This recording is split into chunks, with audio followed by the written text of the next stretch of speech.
On the shelf behind my chair, there is a ledger bound in red leather that no one sensible opens without gloves.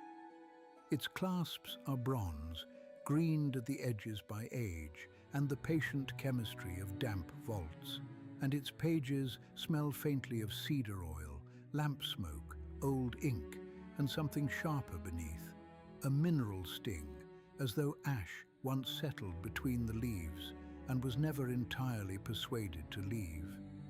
The cover bears no title. It does not need one. Some books announce themselves.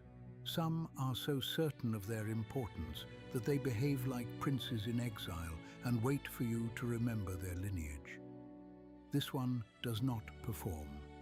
It sits, heavy, disciplined, dangerous in the manner of account books, tax registers, campaign maps, and liturgies that have been obeyed too long.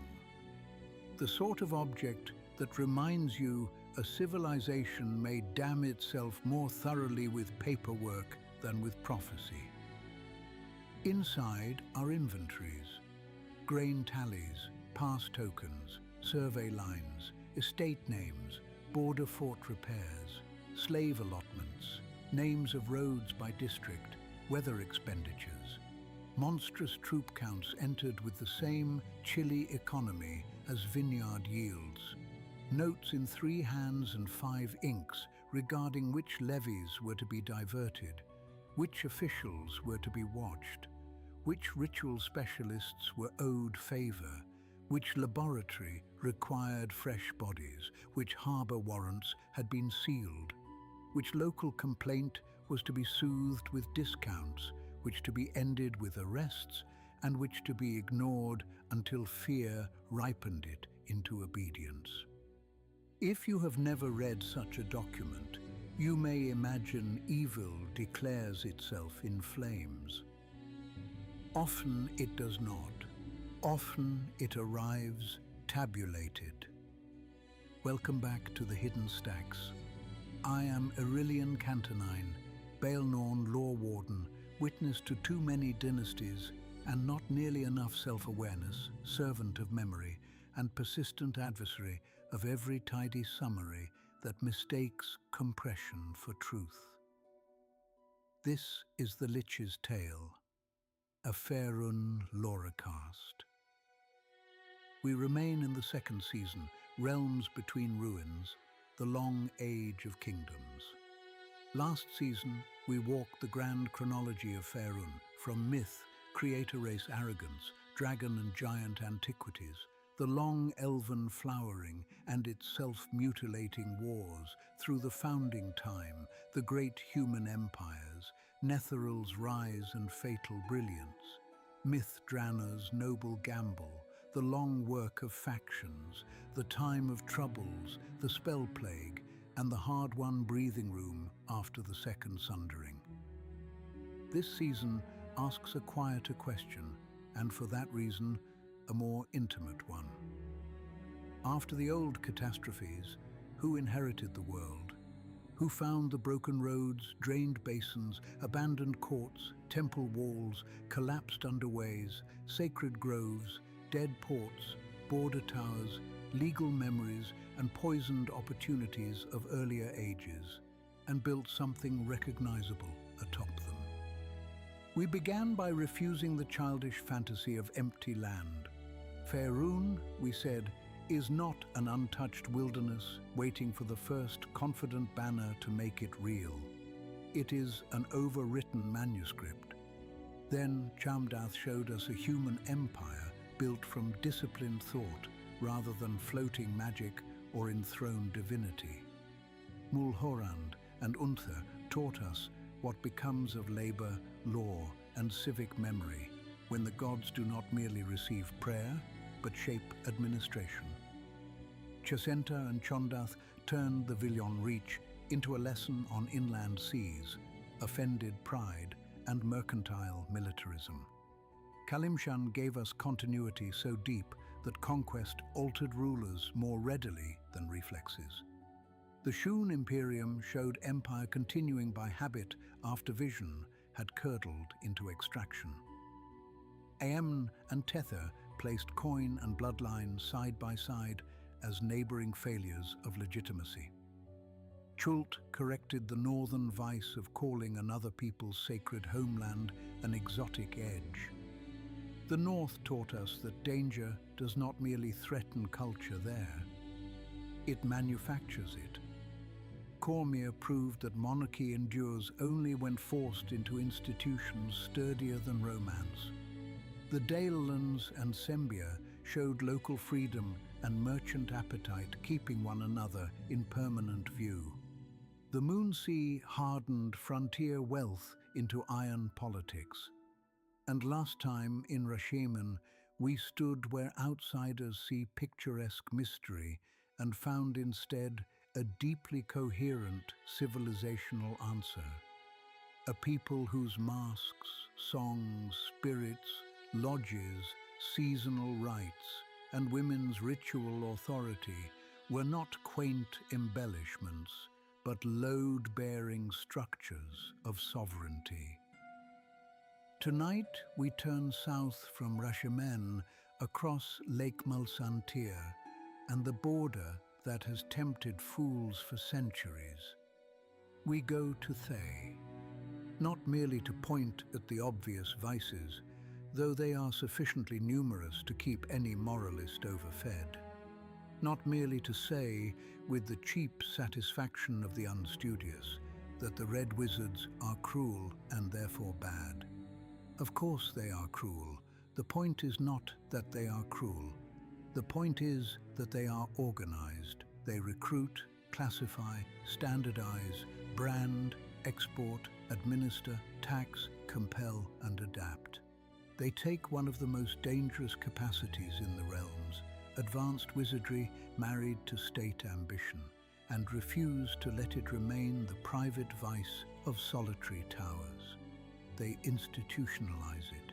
They give it roads, provinces, warehouses, workshops, navy yards, legal exemptions, commercial policy, and a theory of history in which every neighboring people is either raw material, obstacle, or future client. That is why Thay matters.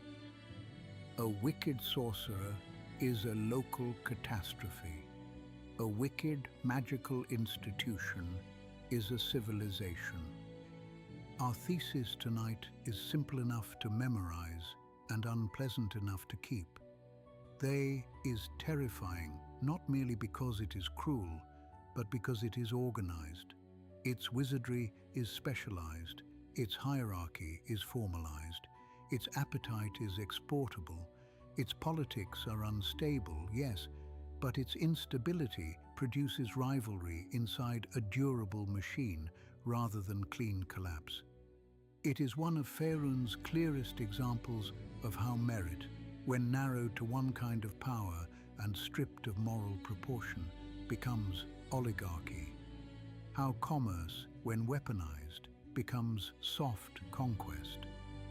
And how necromancy, in the hands of a state rather than a cave-dwelling eccentric, ceases to be an eccentric horror and becomes public policy. I admit, as a keeper of archives, that I find such places offensively instructive. But before we descend from masks into shaved scalps, from oath-haunted snows into tax stations and laboratories, from spirits in place into power in ledgers, a word from the sponsor who continues to support this long argument against forgetfulness. This episode is brought to you by Dharma Web Solutions. If you need web design and development that survives contact with real use, visit dharmawebsolutions.com. There are builders who love unveilings, and there are builders who understand continuance. The first sort speaks tenderly of vision and then vanishes when permissions, migrations, maintenance, scale, ugly edge cases, and actual human behavior arrive to test the thing. The second sort expects all of that from the beginning. Archives prefer the second sort. So do fortresses, so do kingdoms, that would like not to be embarrassed by their own foundations. If you need a digital structure built with elegance, clarity, and the disobliging assumption that tomorrow will still happen, visit dharmawebsolutions.com. Now then, draw the candle closer. Tonight, the pages are red. The first mistake outsiders make about Thay is aesthetic. They imagine theatrical wickedness because the land favors dramatic silhouettes. A high plateau, escarpments like stacked walls, roads raised above the dust, volcanic peaks at the heart of the country, red robes in procession, bald or closely shaved heads marked with tattoos, cities of polished cruelty, barges pulled by slaves, merchant dromons under crimson sails, watchtowers on cliffs, sudden ashfalls, glaciers feeding rivers that descend into an upland basin tamed by weather magic. It is easy, on first encounter, to see all this and treat Thay as an operatic villain state, a place whose evil is so visibly staged that one need only hiss on cue and feel morally accomplished. Resist that temptation. Thay is not frightening because it possesses spectacle. Many realms' powers possess spectacle. Mulhorand had visible gods. Netheril had flying cities. Myth Draenor had a mythol and a dream. Kalimshan has deep urban antiquity wrapped in perfume and old bargains. The Drow mastered entire subterranean courts of ritual cruelty. Spectacle is common. Thay's distinction lies elsewhere. It has translated magic into administration with unusual ruthlessness and unusual patience. It is a state that understands logistics. That is far worse. The land helps. Thay occupies a great elevated tableland east of the inner sea world, north of Mulhorand, south of Rashemen, west of the Sunrise Mountains, and facing outward through ports, roads, and border waters toward both eastern and central Faerûn. Its outer plateau rises in defensive bands, the first escarpment forming a broken natural wall of cliffs, gorges, and steep approaches that limit invasion to a manageable number of roads and passes.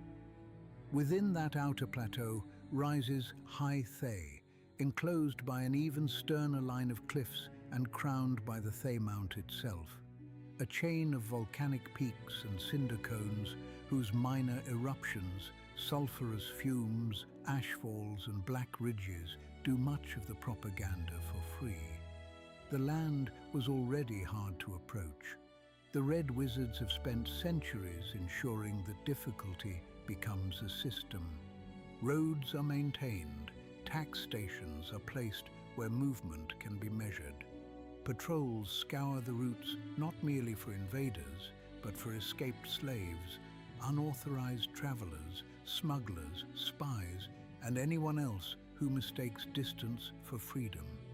The weather itself has been coerced. Great spells moderate temperature and deliver rain at night, turning a naturally arid upland into densely productive farmland. Neighbors receive the warped consequences of this magical climate management. Thay enjoys the yield. You may hear poetry about the beauty of its mornings. Better perhaps to remember what the mornings are for. The fields are green because someone rearranged the sky and chained labor beneath it. This is not incidental geography. It is political geography. The escarpments make centralized control easier than in many neighboring lands. The plateau creates a feeling of interior dominion, of a basin held in the hand. The rivers and lake routes provide internal movement and external export. The ports connect the state to the sea of fallen stars and beyond. The volcanic heart furnishes secluded fastnesses, workshops, private estates, and the physical drama every ruling caste secretly enjoys. Pretending is evidence of destiny. To live in Thay is to live in a land that flatters vertical power. Cliffs, towers, estates above plain, wizards above nobles, nobles above commoners, commoners above slaves, the dead conscripted below them all. And yet, geography alone does not explain the place. Geography prepares temptation. It does not choose the answer. Look, if you will, northward across the same general eastern world to Rashomon. Harsh land there produced a people suspicious of tidy external measurement, jealous of local knowledge, and willing to bind authority to spirit, memory, and oath. In Thay, harsh land and older imperial inheritance produced nearly the opposite answer. The plateau invited systems. The roads invited counting. The old Mulhorandi provincial apparatus left corridors for extraction. The Mulan elite, who would later dominate the country, inherited not only a sense of old distinction, but the habit of believing the land could be ordered from above if one possessed sufficient will and sufficient magical leverage. That, my apprentice, is the first important comparison. Rashomon and Thay are neighbors, but they are not mirrored simplistically as barbarism versus civilization, however often lazy chroniclers try. They are rival philosophies of organized survival. Rashomon says power must remain thick with locality, or it will become brittle and alien to the land. Thay says power must be concentrated, classified, and directed if a realm is to become more than prey. Each despises the other in part because each sees, dimly and with exaggeration, what it most fears in itself. Rashomon looks south and sees hierarchy severed from moral limit. Thay looks north and sees local sacred authority it cannot map, fully bribe, or wholly infiltrate. Neither fear is irrational. One may take the comparison further.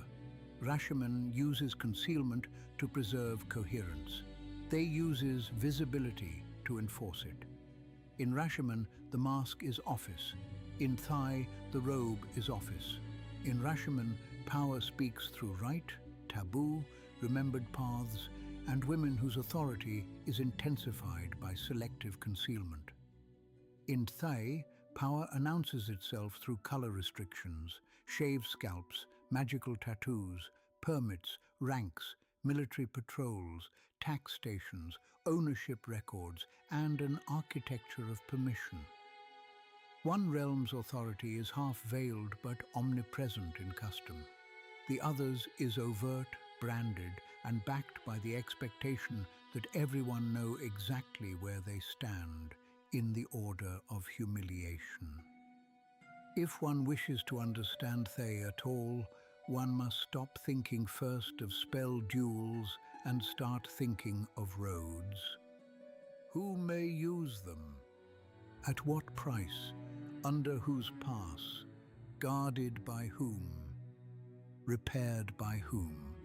Paid for by whom? And watched for the benefit of whom? Thay's greatness, if one chooses to use so morally contaminated a word, is not that it has powerful wizards. Faerûn has no shortage of powerful wizards. It is that Thay refused to leave wizardry as a private eccentricity. It took arcane specialization and made it administrative backbone, military doctrine, export strategy, social aspiration, class badge, and diplomatic instrument. Once that happens, even the landscape changes character. A cliff becomes not scenery, but choke point. A road becomes not convenience, but filter. A harbor becomes not trade, but leverage. A volcano becomes not sublime terror, but secluded industry.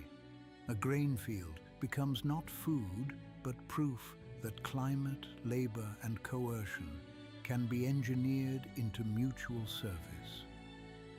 Thus one crosses into Thay and feels, even before understanding the laws, that the land has been diagrammed by minds who trust control more than climate and utility more than mercy. They are not wrong to trust utility. They are wrong about what it is for. Before Thay became Thay, it was a northern possession. That matters more than later nationalist myth prefers. The Red Wizards like to narrate their land as though it sprang naturally from their superiority, as though the plateau itself had been waiting through the centuries for a cabal of scarlet-robed specialists to reveal its proper destiny. This is nonsense, but instructive nonsense. Ambitious states nearly always invent a myth of inevitability after the fact. In truth, the land that becomes Thay had long been entangled in older empires, rebellions, and cultural mixtures before the Red Robes were anything more than one dangerous habit among several. The deeper eastern past must be recalled briefly. The region had once been touched by the catastrophic afterlife of Imaskar and by the long, stern projection of Mulhorand and Unther. It knew portals, provincial capitals, military roads, transplanted Mulan bloodlines, conquered peoples, and the bureaucratic habits of states far older than the Red Wizards themselves. Even earlier still, the plateau had been scarred by the Orkgate catastrophe in the old days of Mulhorand and Unther, when the theurgist Thay, yes, remember that name, opened a fatal door to another world and helped unleash the Orcish devastation that ravaged the region. The old eastern lands are full of this pattern. Magic used not merely to dominate, but to shortcut prudence. One should never let a later magocracy pretend it invented the vice. Thay is worth pausing over because his shadow is longer than a single failed rebellion. In the centuries before Thay's later independence, he led a revolt of mages against Mulhorand and Unther in the northern provinces. He failed, as many clever rebels do when they believe intelligence excuses scale error. Yet even in failure, he foreshadowed something important. The eastern lands had already learned the possibility of wizard-led political autonomy. The notion that magical elites might seize provincial territory and treat it as their proper estate did not arrive ex nihilo in 922 DR. It had predecessors, warnings, and unfinished arguments. History is irritating in this way. It denies villains the dignity of originality. Under Mulhorandi rule, the later Thayan plateau was not uncivilized hinterland. It was organized province. Delhumida stood as the imperial capital in the north, linked through older road systems, supply networks, and magical means of communication to the god kingdom farther south. Provincial estates spread across the fertile tracts. Administrators counted yields. Garrisons watched roads. Slavery was already present. Let no later Thayan propagandist tell you that the Red Wizards introduced the practice to a formerly innocent land. They intensified, systematized, and exploited it at a horrifying scale, but the older empires had not been squeamish. This is one of the bitter truths of inheritance. Successor states often condemn a former master's dominance while preserving the profitable parts of its machinery. Population in the region was mixed. Mulan, descended from the old Mulhorandi ruling culture, remained socially prominent. Rashemi stock, kin to the people north of the border, formed much of the common population. Other peoples were present in smaller numbers. Older older Nar and Romathari traces haunted the farther east and north, both in ruins and in memory. Even before independence then, the region possessed the ingredients for future fracture. A provincial elite with cultural pretensions, a hardy common population accustomed to service, a border with unconquered Rashaman, proximity to the Wizard's Reach and Chacenta, access to the inner sea world, and a physical geography defensible enough to encourage fantasies of separate greatness. Mulhoran's control was real, but not absolute in the emotional sense. Large empires always imagine their outer provinces feel more loyal than they do. Distance weakens reverence. The northern Mulan did not look south with uniform devotion. Some resented the old god kings, some coveted local autonomy, some simply wanted provincial power without metropolitan interference. The divine frame of Mulhorand, so compelling closer to its sacred core, became thinner in the north. One can live under a god-shaped empire long enough to inherit its administrative habits without retaining full awe toward its center. That condition is almost tailor-made for rebellion. Here, the comparison with later Thay is again instructive. Mulhorand was a theocratic imperial state whose authority claimed sacred origin. Thay would become a magocratic imperial state whose authority claimed technical superiority. But the transition between them was not as complete as the rhetoric suggests. Both relied on hierarchy. Both used slavery. Both treated border peoples instrumentally. Both imagined the land below them existed to sustain higher purposes. The Red Wizards rejected God Kings and then reproduced an order startlingly similar in its disdain for ordinary life, differing mainly in the costume of legitimacy. That costume matters, however. To live under Mulhorand was to live beneath a tradition in which divinity sanctioned rule. To live under the future Red Wizards would be to live beneath a tradition in which arcane mastery itself served as the visible warrant of superiority. The psychological effect is different. Priestly empire invites obedience through sacred distance, rite, and ancestral habit. Wizard empire invites obedience through awe, fear, demonstrated competence, and the constant local proof that power can answer every complaint with either a spell, a ledger entry, or a punishment. The latter is often less stable in myth and more efficient in administration. Delhumid, therefore, was more than a capital waiting to be sacked. It was the old hinge, the point at which older imperial forms had been anchored in the north.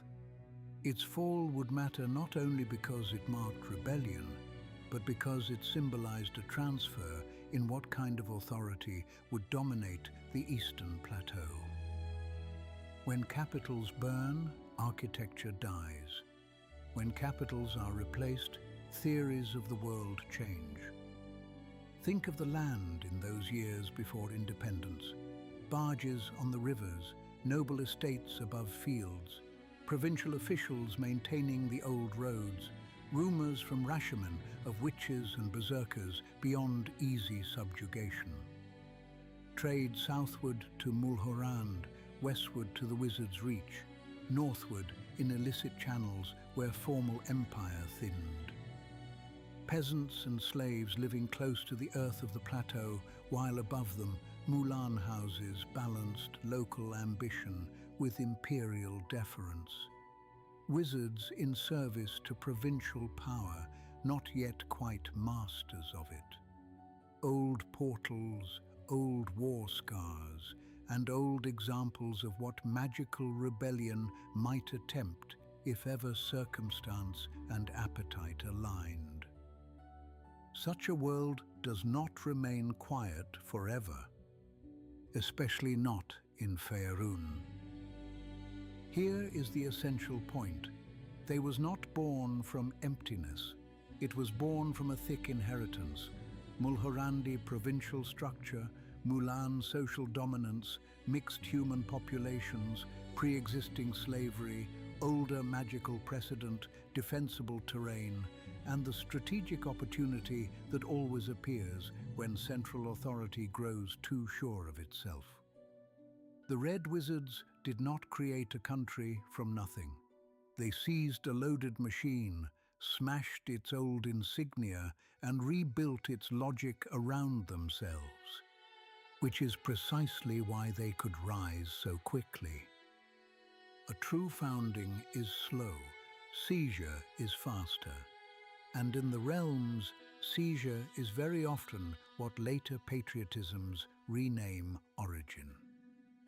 The revolt comes in 922 DR, the year of spouting fish, under the leadership of Ithaz-Buvar and the circle of mages who would become the first Red Wizards. One should say the name with care, because later Thayan history is crowded with larger personalities, but founders deserve their due even when their descendants become inconvenient. Ithaz was not merely a strong wizard with a banner and a grievance. He was one of those dangerous figures who sees in one glance that local elite resentment, magical ambition, provincial overconfidence, and geographic advantage can be fused into a new political order if someone is ruthless enough to act before the moment spoils. Delhumid was sacked. You should not hurry past that sentence. Provincial capitals are not just military targets. They are archives, storehouses, road nodes, tax centers, memory theaters, residences of rank, and the visible claim of a larger world upon a smaller one. To sack such a place is to announce not merely disobedience, but jurisdictional replacement. We shall count now. We shall decide now. We shall distribute violence and grain and privilege now. That is the real meaning of capital destruction. The Mulhorandi, unsurprisingly, did not respond with philosophical generosity. The conflict sharpened. And here the founding legend of Thay becomes entangled with one of the Eastern land's most revealing habits. Whenever wizardly ambition finds ordinary means insufficient, it reaches for something from outside the proper civic scale. At the Battle of Thazalhar, one of the rebel conjurers, Yorgmagdon, summoned the demon lord Eltab to aid the rebellion. The Mulhorandi forces were routed, Thayan independence was secured. But like so many clever bargains in Faerûn, the immediate success concealed the greater stupidity. Eltab was not some tidy battle asset one dismisses once the field is won. He was a demon lord, and demon lords are notoriously uncooperative in matters of becoming footnotes to mortal state formation.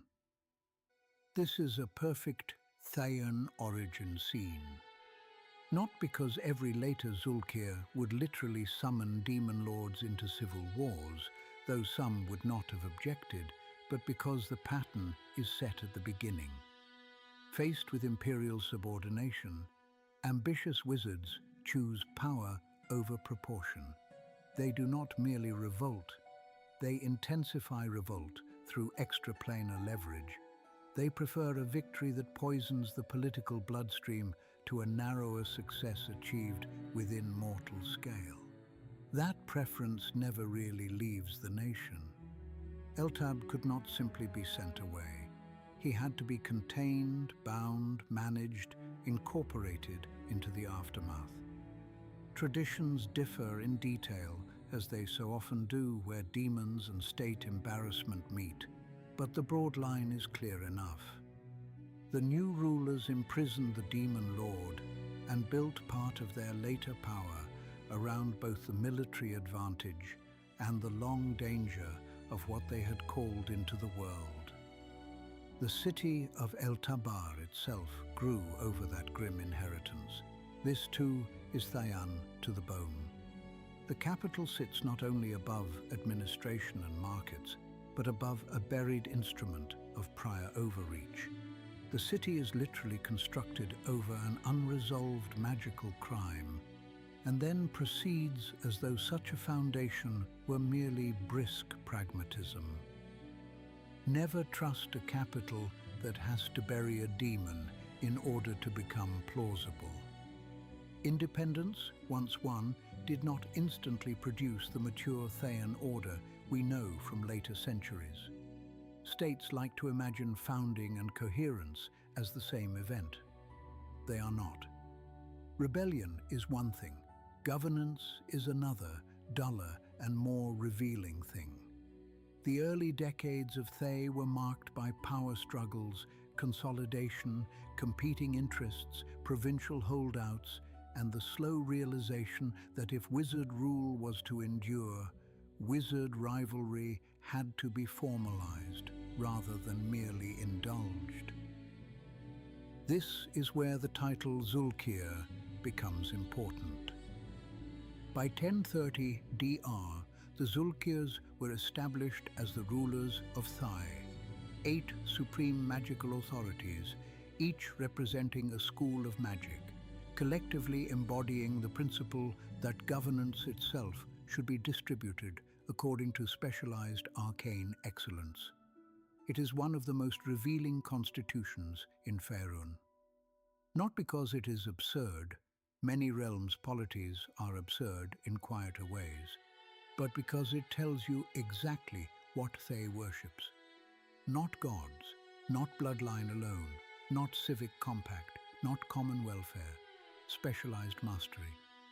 A wizard who has honed one school to terrifying precision is imagined fit to participate in ruling not merely colleagues, but provinces, armies, supply systems, courts, taxation, and foreign policy. Consider the intellectual vanity of this arrangement. It assumes that skill in one form of magic is evidence of competence in broader stewardship.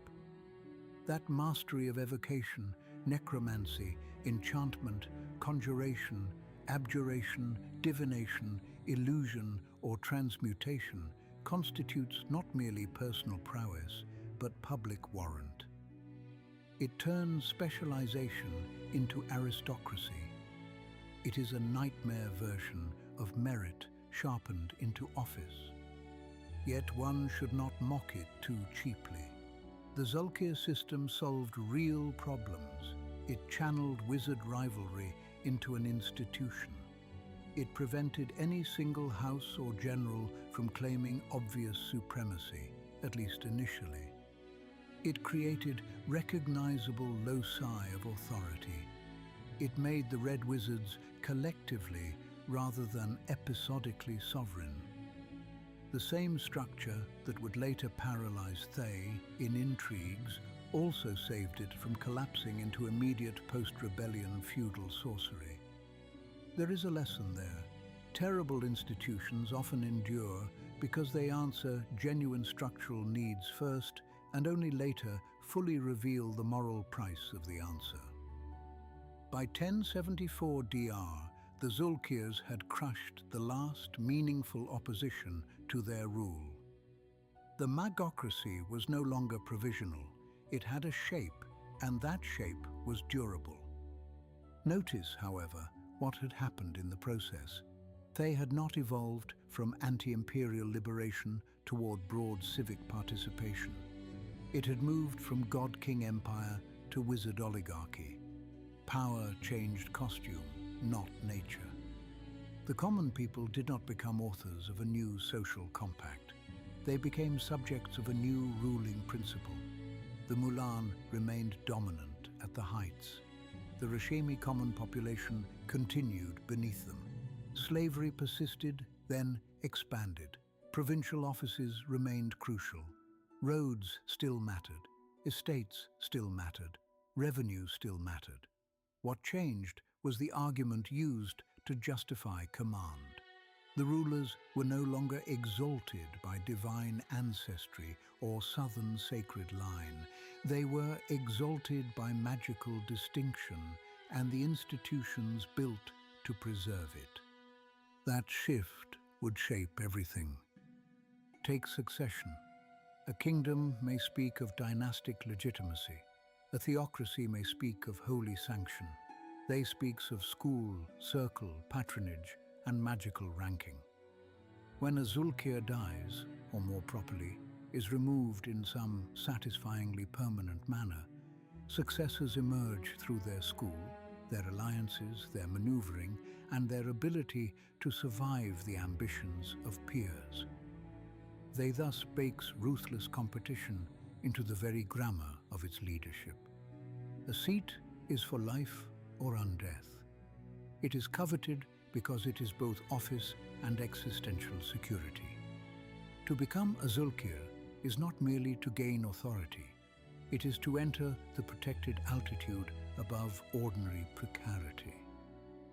And since the Zulkirs rule by consensus built through debate, intrigue, coercion, and intermittent open feuding, every lower official learns quickly that the state has 8 heads and that their teeth point in differing directions.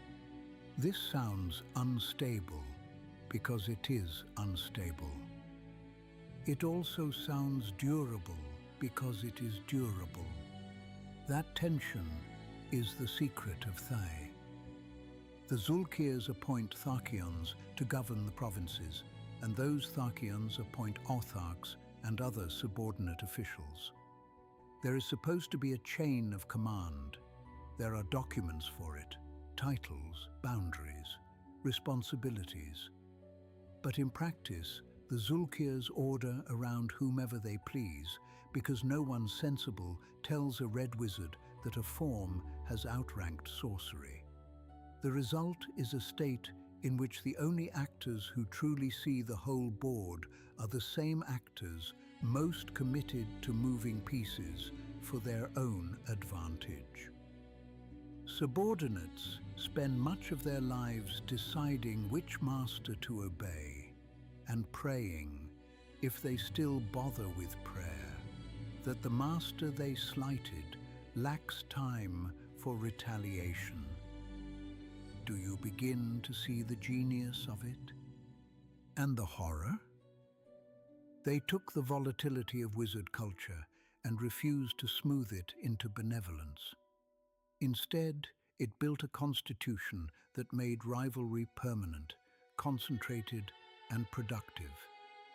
Productive of fear, yes. Productive of corruption, certainly. But also productive of a strange, adaptive vigor. Because the Zulkirs distrust one another, no policy remains innocent for long. Every innovation is watched, copied, sabotaged, or monetized. Every military campaign becomes a test of factional prestige. Every new commercial venture becomes a site of competition. Every promising subordinate is cultivated and endangered simultaneously. Such a system wastes magnificent amounts of energy.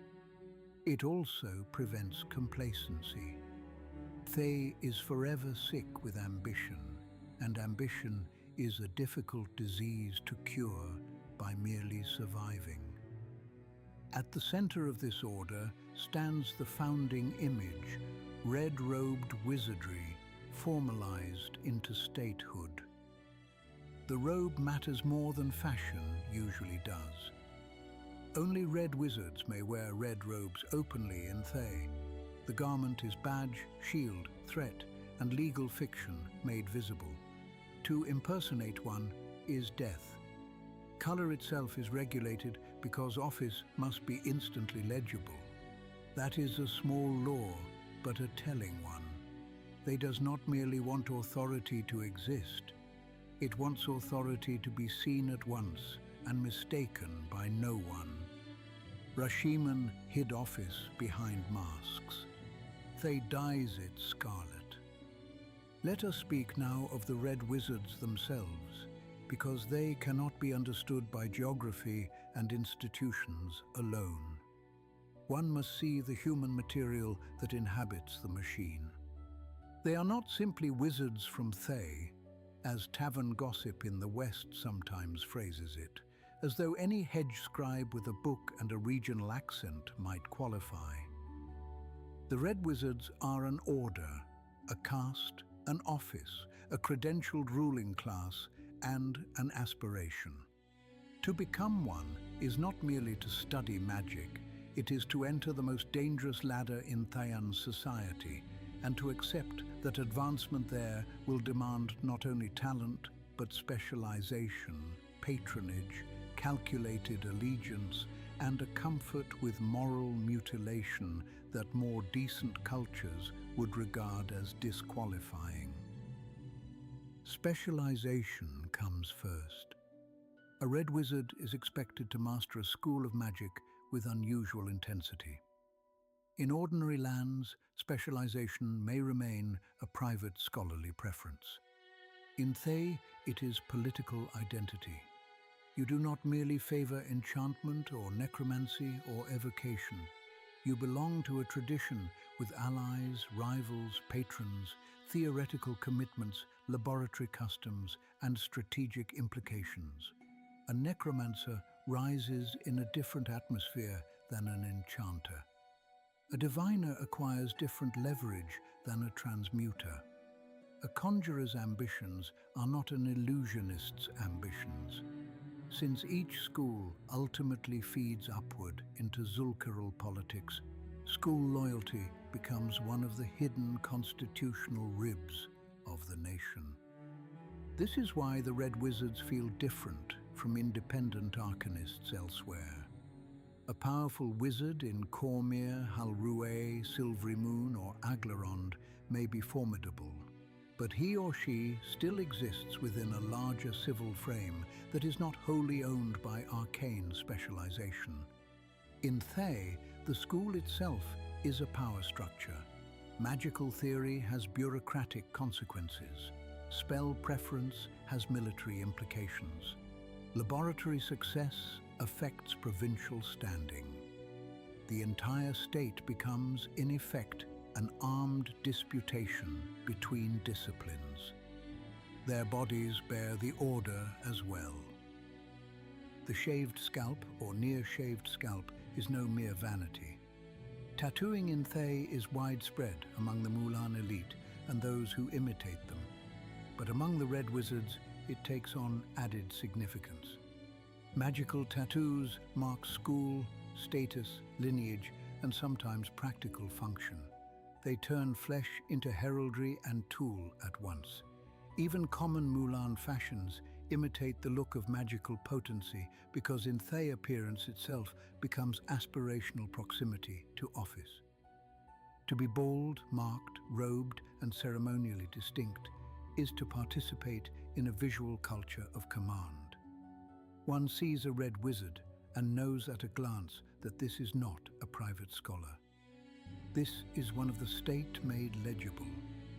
The habit extends downward. Free Rashimi in Thay often shave their own heads or crop their hair close to distinguish themselves from slaves who are forbidden such grooming. Wealthier commoners tattoo themselves in Mulan style. Already you can see how domination reproduces itself culturally. Even those excluded from highest rank begin imitating its symbols because symbols of power have a way of turning into symbols of dignity when ordinary life is otherwise so constrained. A state wins twice when the ruled learn to desire the appearance of the rulers. Training among the Red Wizards is unforgiving. Apprenticeship is entry, not belonging. Most come from Mulan families, though not all are noble. Indeed, many rise from comparatively humble means, using talent as a route into influence otherwise reserved for blood. This fact is one reason Thayan merit remains so seductive to its own servants. The state can point accurately to examples of magical advancement, transcending lesser birth. What it neglects to mention is that such advancement merely admits the gifted into a higher chamber of sanctioned predation. A narrow ladder can still be a ladder. That does not make the tower humane. Patronage is everything. A promising novice requires backing from stronger wizards, access to libraries, laboratories, circles, and the resources necessary for item creation, research, and survival. School peers observe one another constantly. Senior red wizards cultivate subordinates, sponsor them, test them, burden them, and sometimes destroy them if they become too independent too soon. It is not unlike a shark pool composed mostly of grammarians and arsonists. I exaggerate slightly, only slightly. Thayan circle magic deserves particular notice. The red wizards make frequent use of cooperative spellcasting in which lesser or peer spellcasters feed energy into a leader, raising effective caster power beyond normal limits. This is one of those practices whose political significance exceeds its mechanics. Circle magic teaches hierarchy bodily. It teaches that power may be pooled, but must be focused through a recognized center. It rewards organization, trust. Well, not trust, precisely. Let us call it choreographed self-interest, and the willingness of subordinates to strengthen a superior if the superior's success can later be translated into school prestige or patronal favor. In another society, such a technique might encourage fellowship. In Thay, it encourages instrumentality. One lends power upward because one expects leverage downward. They are scholars, yes, but not scholars of a monastic type. Red wizards are intensely practical in their cruelty. They experiment because better spells mean better status, safer intrigue, more effective coercion, more profitable goods, more reliable servants, stronger legions, or more impressive private fortresses. Even apparently abstract work is rarely free of political calculation for long. A transmuter's workshop affects agriculture, soldier breeding, labor efficiency, or manufacture. An enchanter's insights affect diplomacy, espionage, dream assaults, or internal control. A necromancer's innovation alters armies, construction, transport, or punishment. An illusionist reshapes deception, protection, and ceremonial dominance. The academy and the state are never far apart. Nor are religion and wizardry as separate as Thay's self-image sometimes pretends. Kossuth has long held significant standing among Thayan elites, and priests of fire are often interlaced with red wizard ventures, especially where destructive force, elemental dealings, or martial prestige are concerned.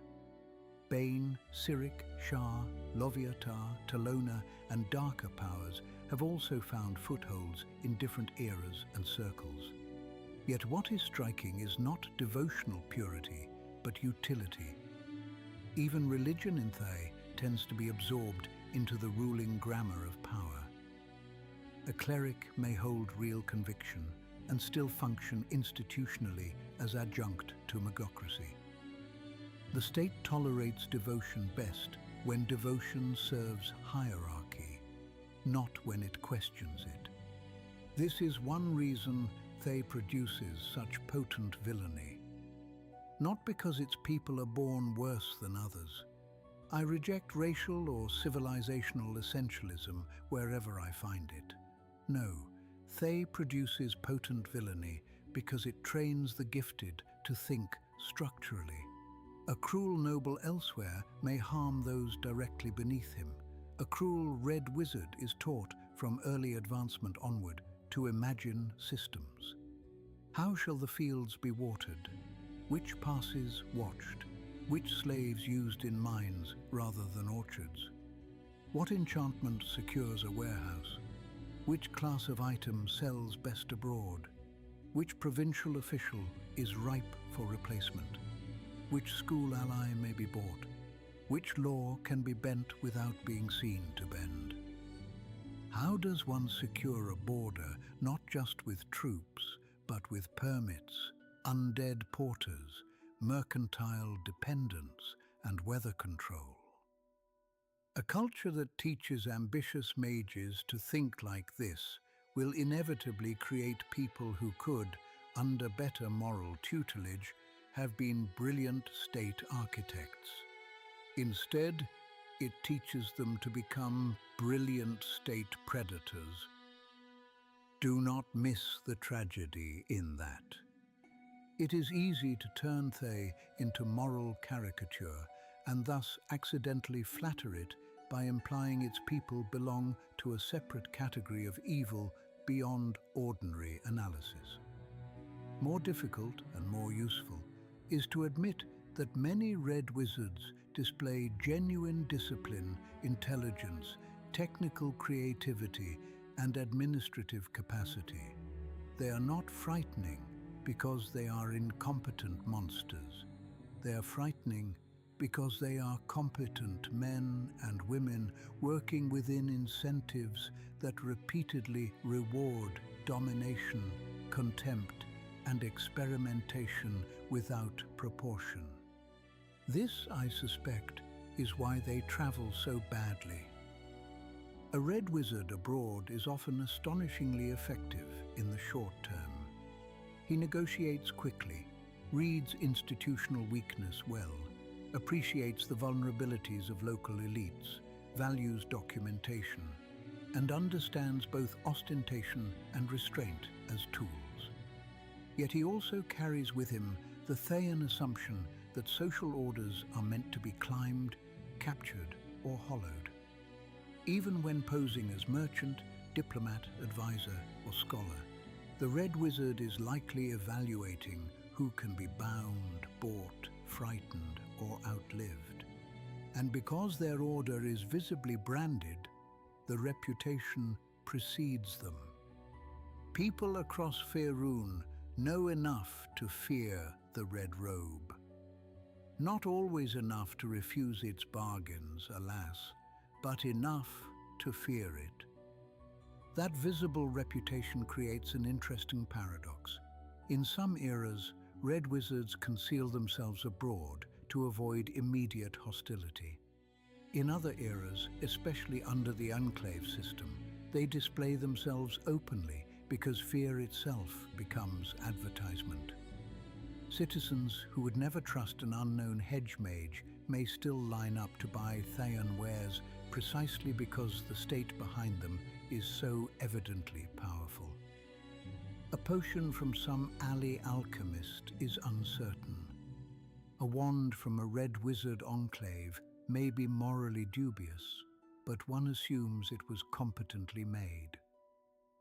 Thus, reputation becomes another export good. A beautiful corruption, is it not? The robe frightens, the merchandise reassures, the same institution supplies both sensations and profits from the confusion. And above all, the red wizards remain political creatures. They are not a loose brotherhood. They are not simply a guild. They are the ruling class of a magocracy whose internal ranking, school structures, titles, tattoos, and privileges shape the entire social imagination of the realm. Thayan society climbs toward them, serves beneath them, imitates them, or is crushed by them. Even nobles without arcane talent define themselves partly through proximity to red wizard power. Priests negotiate with them, merchants flatter them, soldiers serve them, slaves fear them, foreign governments bargain with them while insisting to themselves that this does not constitute compromise. It almost always does. So when one says red wizard, say it properly. Say specialist, say office bearer, say branded functionary of a ruling magical caste. Say, scholar weaponized into institution. Say, the reason Thay never merely has wizards, but is ruled through wizardry. Only then are you close to accuracy. Now we must descend from the robe to the street, because many histories fail precisely where they grow morally squeamish. They will tell you who ruled and what wars were fought, but not who carried water, who repaired roads, who could travel, who could marry upward, who ate olives from estates they did not own, who feared the tax station, who shaved his head to look free, who was forbidden to cut her hair because her unshorn scalp served as a class mark, who lived in barracks, who lived in townhouses, and who learned that the law noticed injury only if the injured body belonged to someone who counted. A state reveals itself in ordinary life. Thay is a land of divisions, and these divisions are not mere abstractions. They order access to dignity. There are broadly 4 levels in Thayan society: slaves, commoners, nobles, and red wizards. That is not the only way to sort the land. One may also divide by Mulan and Rashmi, by Tharch and city, by school, by estate, by faith, by military standing, by access to papers or patronage. But the 4-tier hierarchy is the essential social ladder. And notice the cruel arithmetic. The largest group possesses the least agency. The smallest group possesses almost all power. This is no accident of historical drift. It is the desired shape of the system. Slavery stands at the base. Again, do not soften the word. Thay's economy is built upon mass slave labor. Its fields, mines, quarries, transport lines, domestic service, workshops, and great estates depend upon bodies who are not citizens, but property. Slaves may be human or non-human. Thay imports them from many lands. House slaves may live in relative comfort compared with those condemned to mines or state-run fields. But relative comfort under slavery is one of those phrases historians should utter only while tasting ashes. The legal principle is simple and appalling. A slave is chattel. To kill or maim one's own slave is not murder. It is the damaging of property, and even that matters mostly when the property belongs to someone else. Thay's commoners stand one rung higher and are expected to be grateful for it. Most are Rashimi. They are citizens, not property, and thus cannot be casually slain without pretext. This is often advertised implicitly or explicitly as a mark of civilization. What a magnificent standard. We usually invent a reason before ruining you. Yet even this narrow shield matters in practice. Commoners live longer than slaves. They may own property. Some become merchants, artisans, soldiers, lesser officials, or priests. A few grow wealthy. Some own slaves themselves. This is one of the ugliest truths about stratified societies. Those excluded from highest power often secure their dignity by participating in the degradation of someone below them. Many free Rashemi in Thay, denied Mulan privilege, still take fierce pride in the realm's dark grandeur and treat their own slaves with every cruelty they themselves resent from above. Pity should never simplify. Above the commoners stand the nobles, largely Mulan, holders of land, title, and inherited distinction. Ancestry matters here with merciless clarity. A prosperous commoner does not become noble simply by competence. A shabby noble remains noble by blood, even when dependent on office or patronage to maintain comfort. Many noble houses possess estates across the plateau. Others place their members in the army, bureaucracy, or priesthood, where office can be converted into both income and influence. It is expected that officials divert a portion of taxes or revenues for themselves. Not because corruption is a secret vice, but because in Thay it is practically a recognized dividend of office. If you rise, you eat. If you eat, you are expected to prove you rose for more than idealism. And above the nobles, or intertwined with their highest branches, stand the Red Wizards. Not all are noble, but the most influential often cultivate noble alliances or spring from noble houses. Here, the social pyramid closes upon itself. Mulan privilege feeds magical training. Magical training feeds office. Office feeds estates. Estates feed revenue. Revenue feeds further magical capacity, patronage, laboratory access, and political marriage. A clever common-born Mulan may climb into the order. A Rashimi of sufficient talent may, in rare cases, claw upward. But the machine prefers its rulers pre-aligned with the culture that already treats itself as born nearer the summit. Race and culture complicate the picture further. The Mulan in Thay remain culturally marked descendants of those who once belonged to Mulharan's ruling stock. Tall, spare, often hairless or deliberately depilated, elaborately tattooed, they dominate the upper reaches of public life. The Rashimi, shorter, sturdier, darker-haired, form most of the free common population and much of the soldiery. They are not exactly conquered in the usual rhetoric of Thay, rather they are integrated unequally. They think of themselves as Thayans, often sincerely, even while recognizing that the highest offices are structurally tilted away from them. This is a more durable arrangement than naked occupation. The state does not need every common Rashimi to love Mulan domination.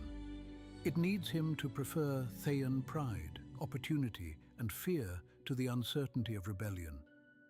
Then there are the non-humans. Gnolls, orcs, goblins, halflings, dwarves, and others. Many are slaves. Gnolls and orcs are especially common in the military and garrisons. The gnolls, often cowardly and vicious, are useful as skirmishers, patrol troops, and urban intimidation. Orcs and half-orcs serve as shock forces.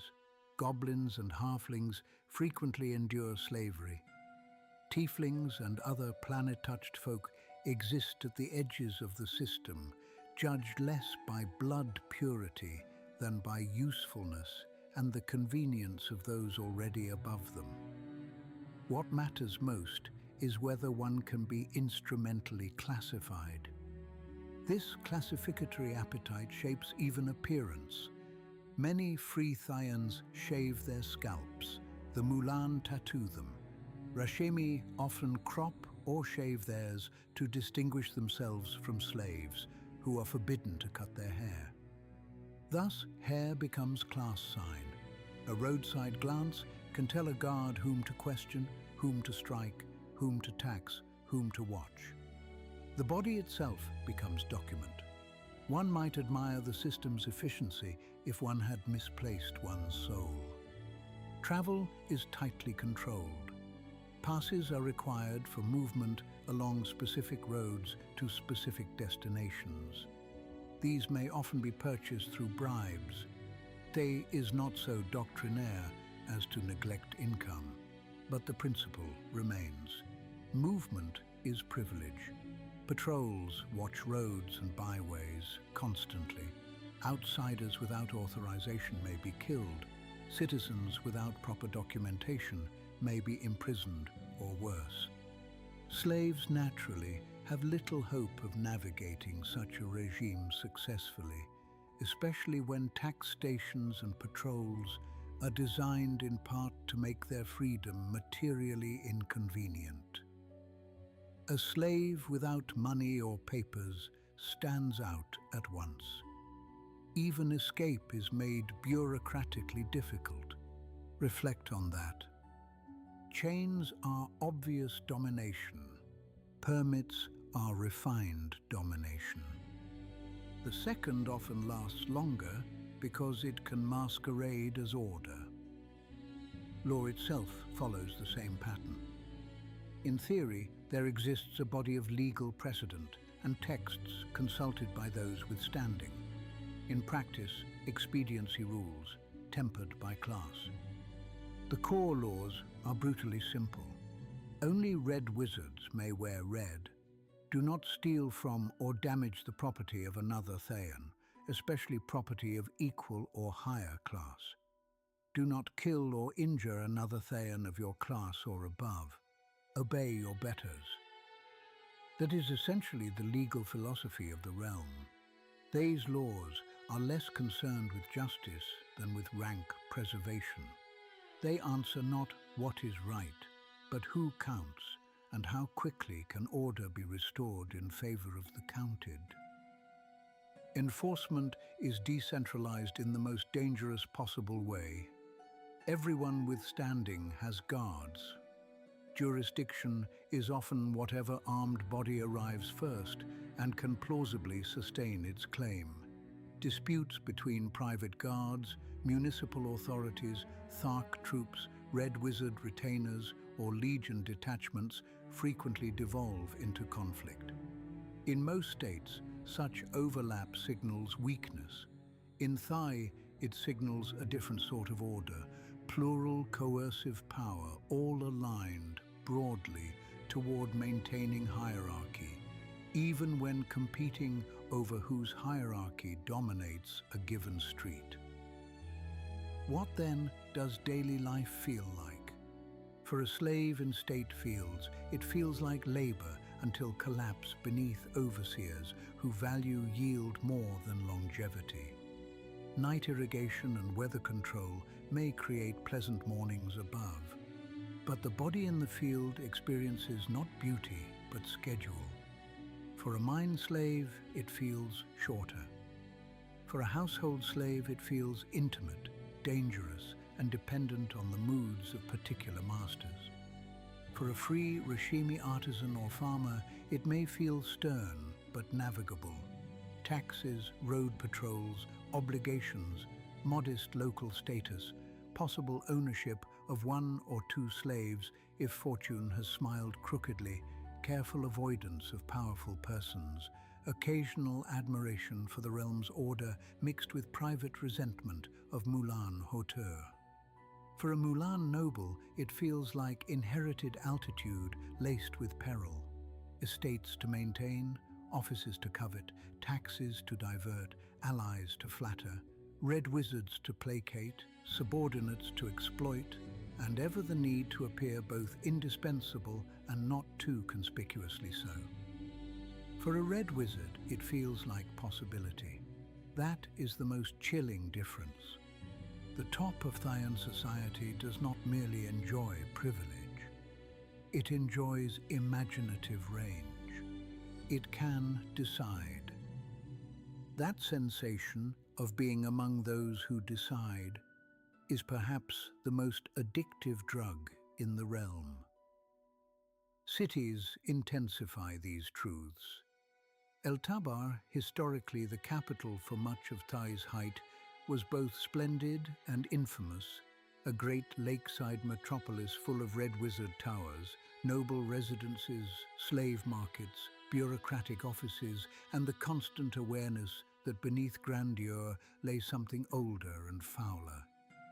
Bezantur, the great port on the Wizard's Reach, hums with mercantile pragmatism, warehouses, shipyards, guild administration, foreign traffic, and the exchange by which Thay turns provincial cruelty into international leverage. Provincial towns cluster around estates, road junctions, ports, and military needs. High Thay shelters powerful families, clerics, and senior wizards on carefully ordered estates set in cooler air above the dust and labor of the lower plateau. Even residence has political topography. The masters retreat upward. Meanwhile, the common and enslaved live in villages, barracks, workshops, or dense urban quarters where surveillance and dependency are constant. Massive barracks house slaves and humanoid soldiery alike in squalid conditions. The state's excellent public works, roads, weather spells, patrol networks exist not because Thay cherishes its populace, but because efficient extraction requires infrastructure. This is an important distinction. Many outside observers, seeing well-maintained roads and regulated traffic, assume some baseline competence implies some baseline public ethic. Sometimes it does. In Thay, competence primarily serves the ruler's ability to move goods, armies, messages, taxes, slaves, and magical resources swiftly. Yet even in such a place, ordinary human patterns persist. Children are born, teased, disciplined, apprenticed. Families strategize marriages and patronage. Merchants gossip and hedge. Soldiers brag. Priests preach. Lovers meet unwisely. Thieves steal from those they can safely steal from. Tavern keepers learn when not to ask questions. Farmers compare yields and curse weather spells when they are too clever by half. Noble cousins feign affection over meals while counting inheritance lines in their heads. Slaves form private networks of consolation, memory, and resistance where possible. Some free citizens genuinely admire the order and prosperity relative to more chaotic lands. This, too, must be admitted. A wicked system does not function by feeding everyone misery in identical measure. It survives by distributing fear unevenly and benefits selectively. There are commoners in Thay who can say with some truth that roads are good, markets function, officials can be bribed predictably, fields are fertile, and outsiders exaggerate. The fact that this statement can coexist with mass slavery is not a paradox. It is how the machine works. That is why Thay is so hard to fight. Not merely because it has powerful wizards, because it has built an everyday life in which hierarchy feels normal, exploitation feels infrastructural, and even those injured by the system often find someone beneath them upon whom to practice belonging. A civilization can survive astonishingly long on that arrangement. It only needs enough fear, enough reward, and enough movement upward for the ambitious to keep mistaking participation for freedom. Since we have spoken of hierarchy, we must now speak of its bones. The bones of Thay are not made of rhetoric. They are roads, weather spells, escarpment fortresses, river transport, estates, warehouses, navy yards, workshops, passes, tax stations, and a labor regime brutal enough to keep all of those functioning. This is what I mean when I say the land has been diagrammed. They does not simply hold territory, it processes it. Begin with the roads. They are among the most revealing public works in the East. Raised above surrounding ground, hardened, repaired constantly, and guarded at intervals, they bind the plateau together with admirable efficiency and appalling purpose. The high road links Bezantor northward through the interior. The eastern way, the routes from river gorges, the portages around water barriers, the approaches up the escarpments, these are not merely conveniences for travelers. They are channels through which the state moves grain, troops, messages, officials, slaves, and magical merchandise. In another country, such maintenance might inspire fond civic pride. In Thay, it inspires a wiser emotion, caution. Any road so well maintained in a slave empire has been built first for the convenience of control.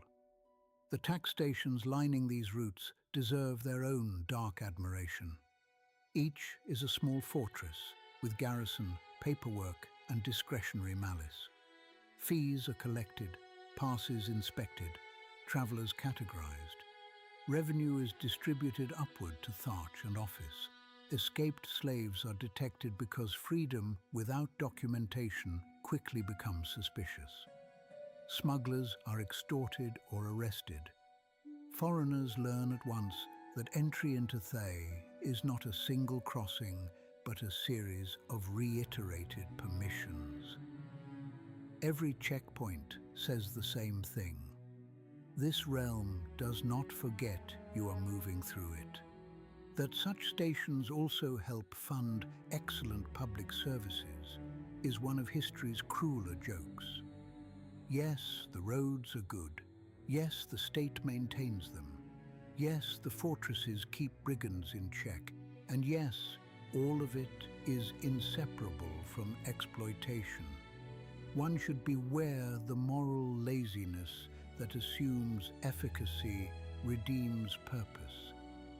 Then there is the weather. I have rarely known a people less content to accept climate as given.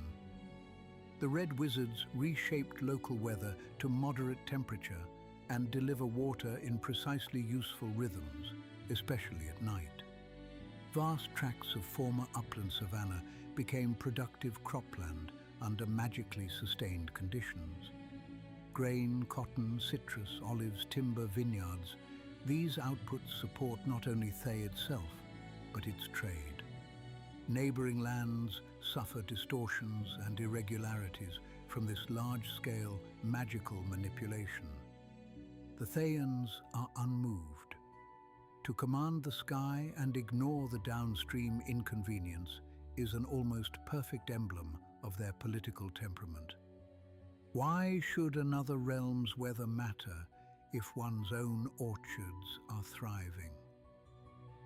It is tempting to discuss such weatherworking only as arcane spectacle. Do not. Its true significance is social. Night rain means day labor can be scheduled more efficiently. Predictable growing conditions reduce uncertainty for estate owners and thatch authorities. Greater yields mean larger exports, more tax revenue, more reliable provisioning of troops and cities, and more slack in the system to fund laboratories and trade expansion. A wizard state that controls climate controls peasant anxiety, or would if it governed for peasants. In Thay, the benefit flows upward first, though trickles of stability descend just enough to keep admiration and dependence alive among some of the free population. Estate life on the plateau reveals the same logic. Noble Mulan families and powerful red wizards own vast tracts of land, especially in the more fertile regions and in High Thay's cooler retreats. Fields, orchards, vineyards and ranches are worked by slaves under overseers. Smaller villages cluster around these holdings, servicing them directly or living from adjacent land under obligations and rents. Tax stations, patrol roads, and fortified manor complexes create a patchwork of control that is at once diffuse and interconnected. A man may live his entire life under the shadow of one estate and still be governed indirectly by Azulkia's quarrel 2 provinces away. High Thay, above the second escarpment, deserves special notice. Cooler, somewhat more humid, and ringed around the smoking mountains of the Thaymount, it functions as a refuge of the ruling class. Great estates, orchards, vineyards, noble houses, senior clerics, and powerful red wizards hold ground there. Absentee landlords retreat to these highlands to escape heat and, perhaps more importantly, to inhabit the altitude their imaginations already granted them. The geography becomes moralized. The masses labor below. The masters retreat upward toward rarefied air, private fortresses, and the volcanic heart of their realm. There is almost too much symbolism in it. One feels the land itself rolling its eyes. At the literal center stand the Thay and the restricted zones of the highest plateau. Here the state's relationship with secrecy intensifies. Workshops, laboratories, barracks, private citadels, and hidden sites cluster where foreigners are rarely allowed, and where the most ambitious projects can proceed behind both physical and magical defenses. Minor eruptions, sulfurous fumes, ashfalls, and difficult access provide natural cover to secrecy. The Red Wizards did not choose a convenient mountain chain as heartland merely for scenic effect. A volcanic fastness is excellent for isolating dangerous research, breeding monstrous forces, sheltering top leadership, and reminding visitors that the state's inner sanctum lies literally above them. Water transport matters too. Lake Thay, the River Thay, the portages and barges, the lake routes connecting interior zones. All of these reduce the plateau's apparent harshness by turning it into a manageable circulation system. Slave-pulled barges move goods and passengers. Even the simplest motion across the realm reiterates the social order. The grain moves because someone rows or hauls who did not choose the task. The merchant arrives on time because an unseen body paid the temporal price. Thay's efficiency always has someone else's back beneath it. I mention this because historians too often admire systems from above. They see throughput, not vertebrae. The merchant marine and navy extend the pattern outward. Bezantur and the Alaor support fleets that carry Thay's exports across the inner sea world. Merchant ships sail with wares from grain and fruit to crafted goods, and increasingly in later centuries, magical items.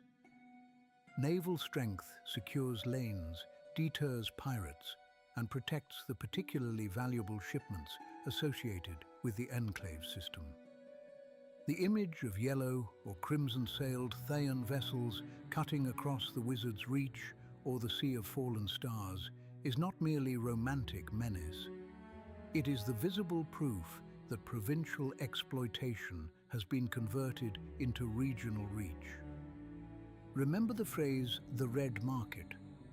It is not one market, nor only red because robes are red. It is the entire circulation of goods, magical goods especially, backed by a state whose coercive apparatus permits underpricing, consistent quality, armed transport, diplomatic pressure, and the regular return flow of coin, influence, and sometimes slaves. Ports and warehouses are therefore not secondary to Thay's identity. They are essential. The age when the realms sought conquest only by armies gave way, increasingly to an age when merchant traffic and licensed magical production spread Thayan leverage farther than legions could reliably march. Warehouses in Bezantur, guild offices, protected vaults, dock labor, naval escorts, state workshops, harbor fortifications. These are not dull footnotes. They are how ambition scales. The infrastructure of secrecy complements the infrastructure of movement. The plateau is shielded against certain magical spying by overlapping wards. Many powerful wizards add their own defenses. Restricted travel, limited foreign access, patrols, and geographically isolated highland zones all make intelligence gathering difficult. Yet Thay remains nosy outwardly, of course. It loves to watch others more than to be watched itself. This asymmetry is another sign of mature wickedness. Privacy is claimed as sovereignty. Scrutiny is exercised as privilege. Military infrastructure shows the same dual nature. Thayan cities above the escarpments often lack walls because the plateau and roads are imagined as a national fortress already. Border patrols and internal movement controls serve as first line of defense. The escarpments are to the Thayan mind what walls are to ordinary cities, naturalized fortification transformed by policy. Below the escarpments, more exposed cities may bear stronger walls. Border citadels, batteries, passes and garrisons convert terrain into doctrine. And since each Zulkir and Tharkion may sponsor legions or private forces, the military map is braided with factional control. A road may be public and still feel privately owned by whichever patron's troops happen to hold its nearest station. One sees the pattern now in every direction. Fields are magical agriculture plus slavery. Roads are mobility plus surveillance. Weather is abundance plus regional arrogance. Ports are trade plus leverage. Passes are defense plus taxation. Estates are comfort plus extraction. Highlands are retreat plus secrecy. Workshops are innovation plus coercion. The empire of the mind, if you like, is not Jamdathan inwardness. It is the application of wizardly will to all the boring things that make domination durable. This is why Thay, unlike so many supposedly impressive tyrannies, remains historically important. A flamboyant despot may terrorize a province. A realm that learns to organize grain, roads, papers, weather, armies, transport, magical production, and class aspiration all at once becomes something else entirely. It becomes a state whose cruelty is load-bearing. Even its failures teach the same lesson. When armies are beaten back from Rashimen or Aglarond, the fields still produce, the roads still hold, the estates still collect, the workshops still hum, the merchant ships still sail, the slave population is replenished, rival Zulkirs still conspire. A single lost campaign does not undo the machine because the machine is not a campaign. It is a civil order built around the assumption that every practical function of land can be bent toward power. Such orders are not immortal, but they are difficult to starve, difficult to surprise, and difficult to shame. And shame, I have found, is the cheapest remedy most civilized commentators ever try. For all its administrative intelligence, Thay has a remarkably mixed military record. This is not because the realm lacks troops. Its combined forces have often outnumbered those of neighboring lands. Nor is it because the Red Wizards lack destructive magic. They possess plenty and deploy it with enthusiasm. The weakness lies deeper and is therefore more interesting. Thay is a state built by specialists who believe themselves entitled to command, but its specialist ruling structure makes large-scale strategic coherence difficult.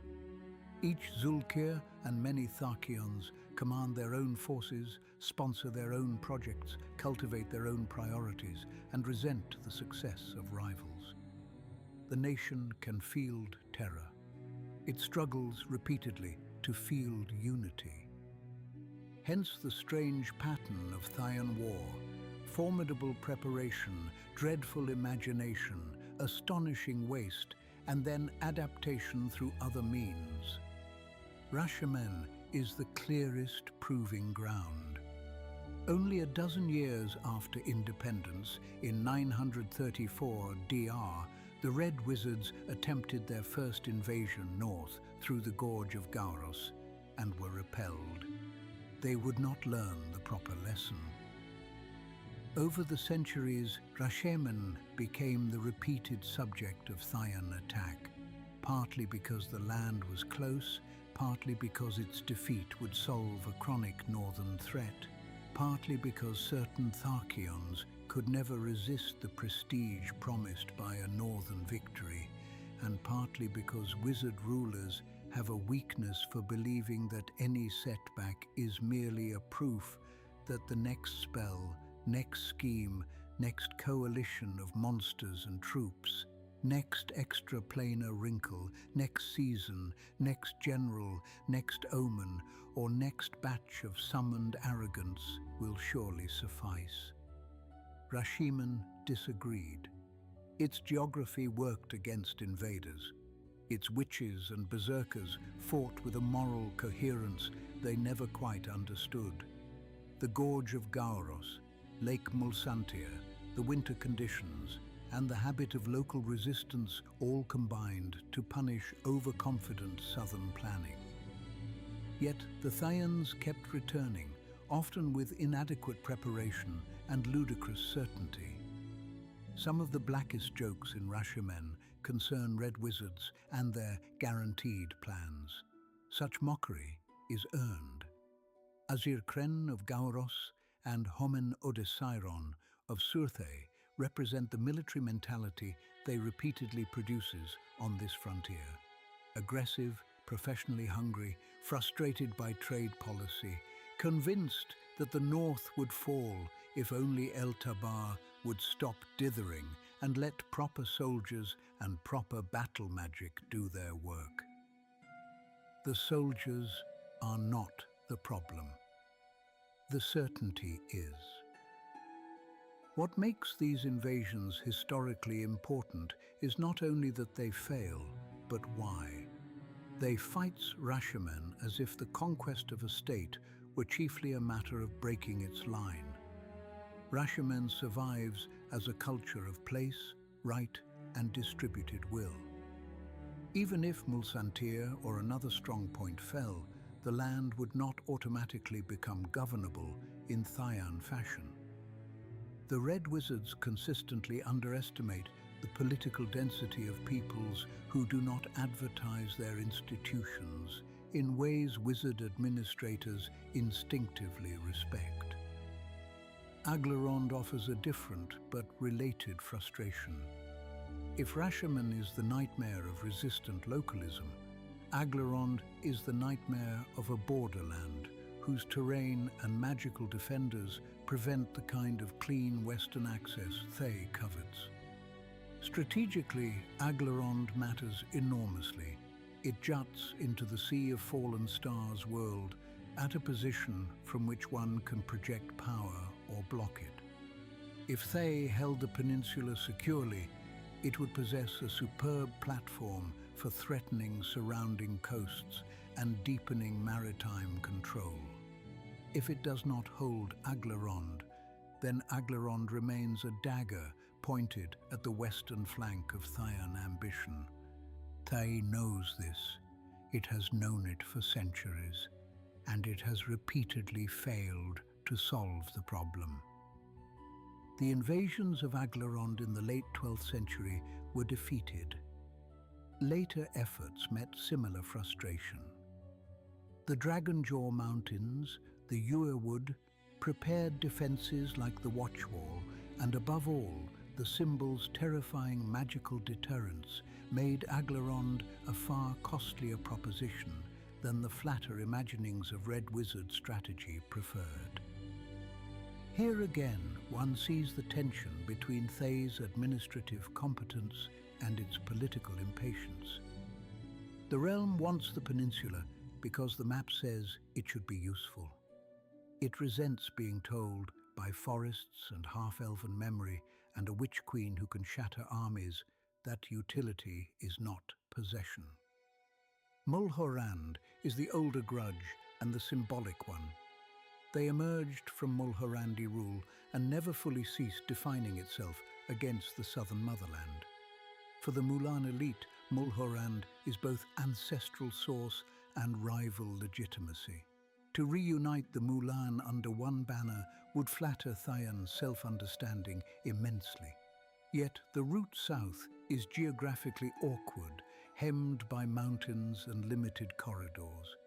Mulhorand, for its part, never entirely abandoned hope of reasserting control over the lost northern province. Thus, each side viewed the other as unfinished business.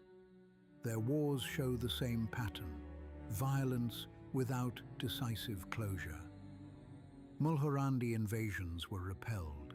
Thayan campaigns struck southward with damage, but not permanent resolution. The conflict became part of the political weather of the East. What matters for our purposes is that Thay learned something useful from these stalemates. Military conquest against well-situated neighbors was expensive, uncertain, and prestige-sensitive. Trade, subversion, and selective intervention could often achieve more at lower cost. Observe how a cruel state matures, not by abandoning ambition, but by refining the means. The Wizard's Reach provides a good intermediate case.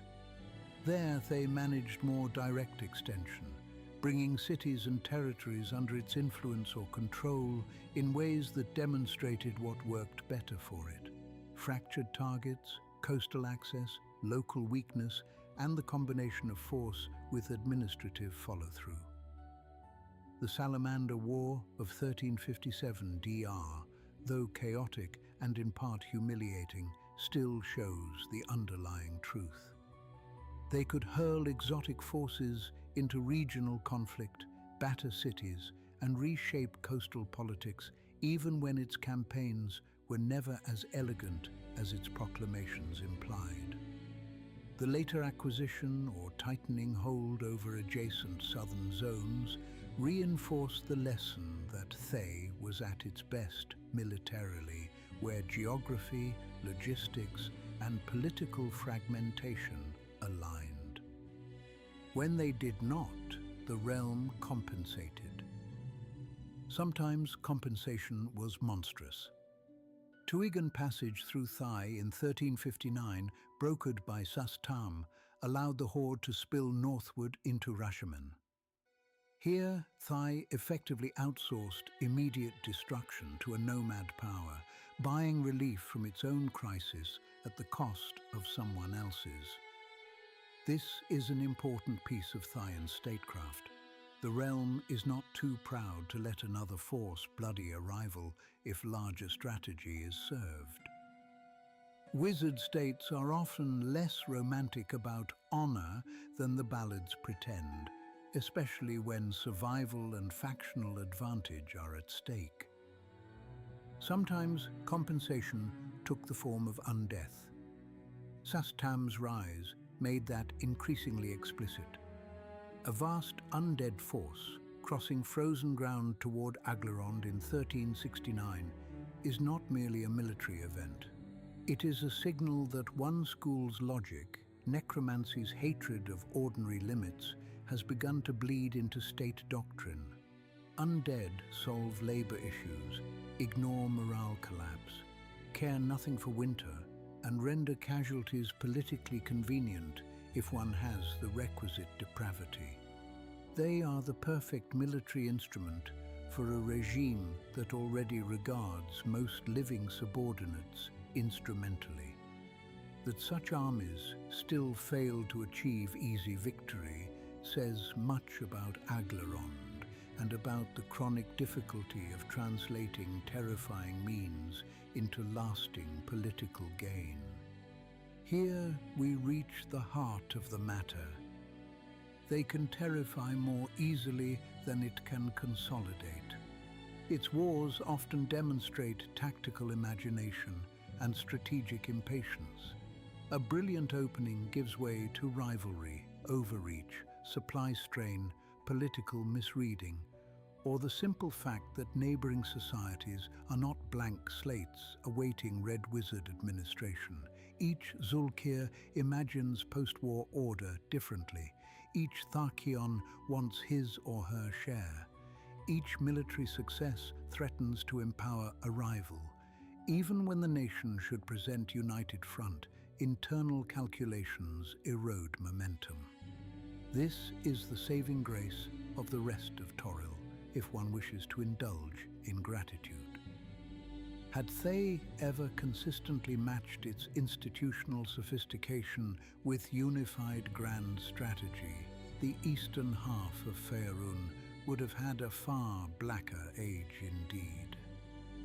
But do not let military frustration make you underestimate the realm. A state need not win every war to change the world. Thay's repeated campaigns hardened its neighbors. Rashemen defined itself partly against southern aggression. Aglarond's vigilance took shape under the permanent Thayan threat. Mulhorand measured eastern policy through the lens of Thayan hostility. Chesenta, the Wizard's Reach, and other surrounding zones learned to treat Thay not as episodic nuisance, but as constant variable. Even failed invasions produce border cultures, fortifications, legends, military reforms, refugee movements, and diplomatic habits. In that sense, Thay has conquered more than it has held. It has conquered attention, and attention is strategic terrain. The Red Wizards themselves understand this better than most commentators. Fear of invasion, fear of magical sabotage, fear of enclaves as footholds, fear of undead legions, fear of demon bargains, fear of internal agents and bribed officials. These fears soften neighboring politics long before any army crosses a border. The realm's military reputation, though mixed in results, remains immense because it combines scale with unpredictability. One does not need a perfect record to become everyone's contingency plan. There is also a darker consequence. War trains institutions. Even failures create veterans, doctrines, supply reforms, command habits, monster breeding experiments, shipping improvements, tax innovations, and magical research agendas. They learn from setbacks without learning humility. That is a particularly dangerous combination. Humility might humanize. Adaptation alone merely sharpens. So when you hear that Thay repeatedly failed against Rashemen or could not break Aglarond cleanly, do not translate that into comfort. Translate it into precision. Thay is not the unstoppable juggernaut its propagandists imagine, nor the incompetent evil carnival its detractors prefer.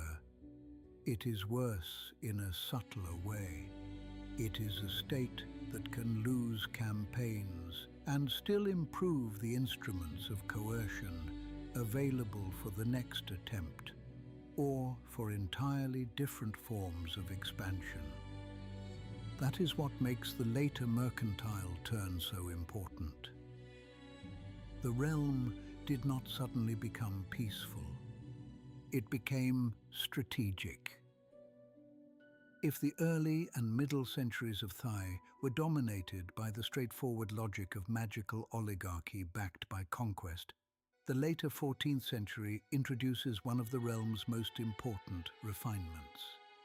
The shift from make war and rule openly to make trade and rule by insertion.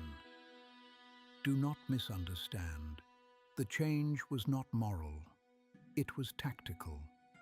Some Zulkirs and Thakions remained committed to direct military expansion, and some never stopped dreaming of marching north into Rashemen, west into Aglarond, or south toward Mulhorand with flame-summoned monsters and banners.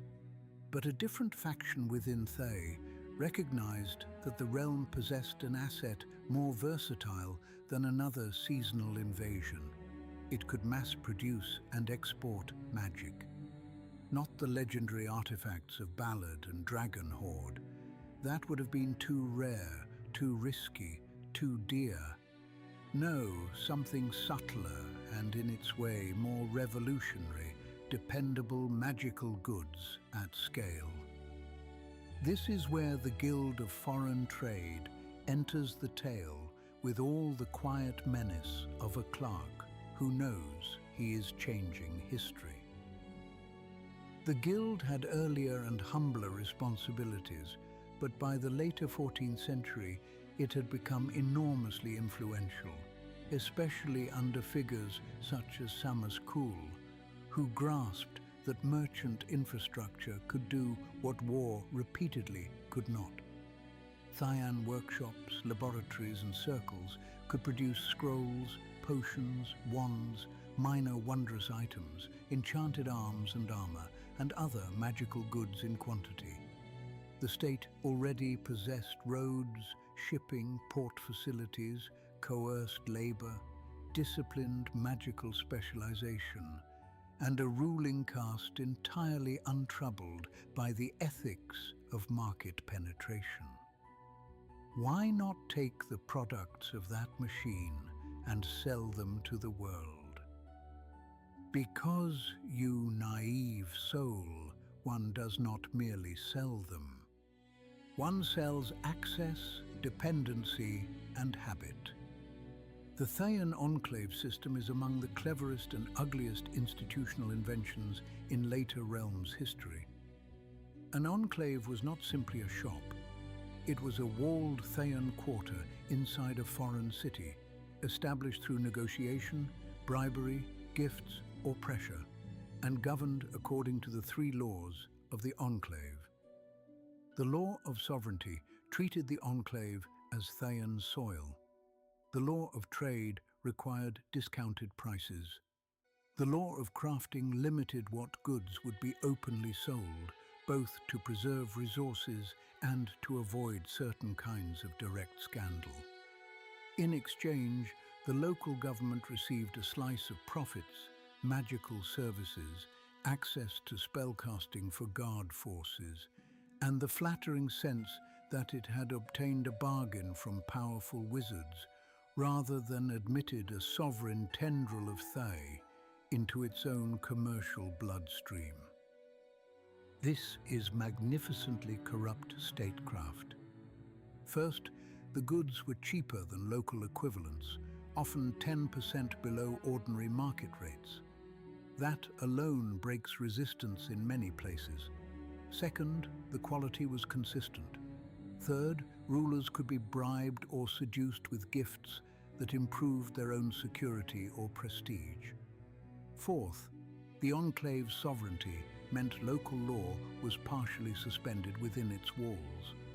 Fifth, slaves could, under certain conditions and local arrangements, be accepted as payment or moved through the system.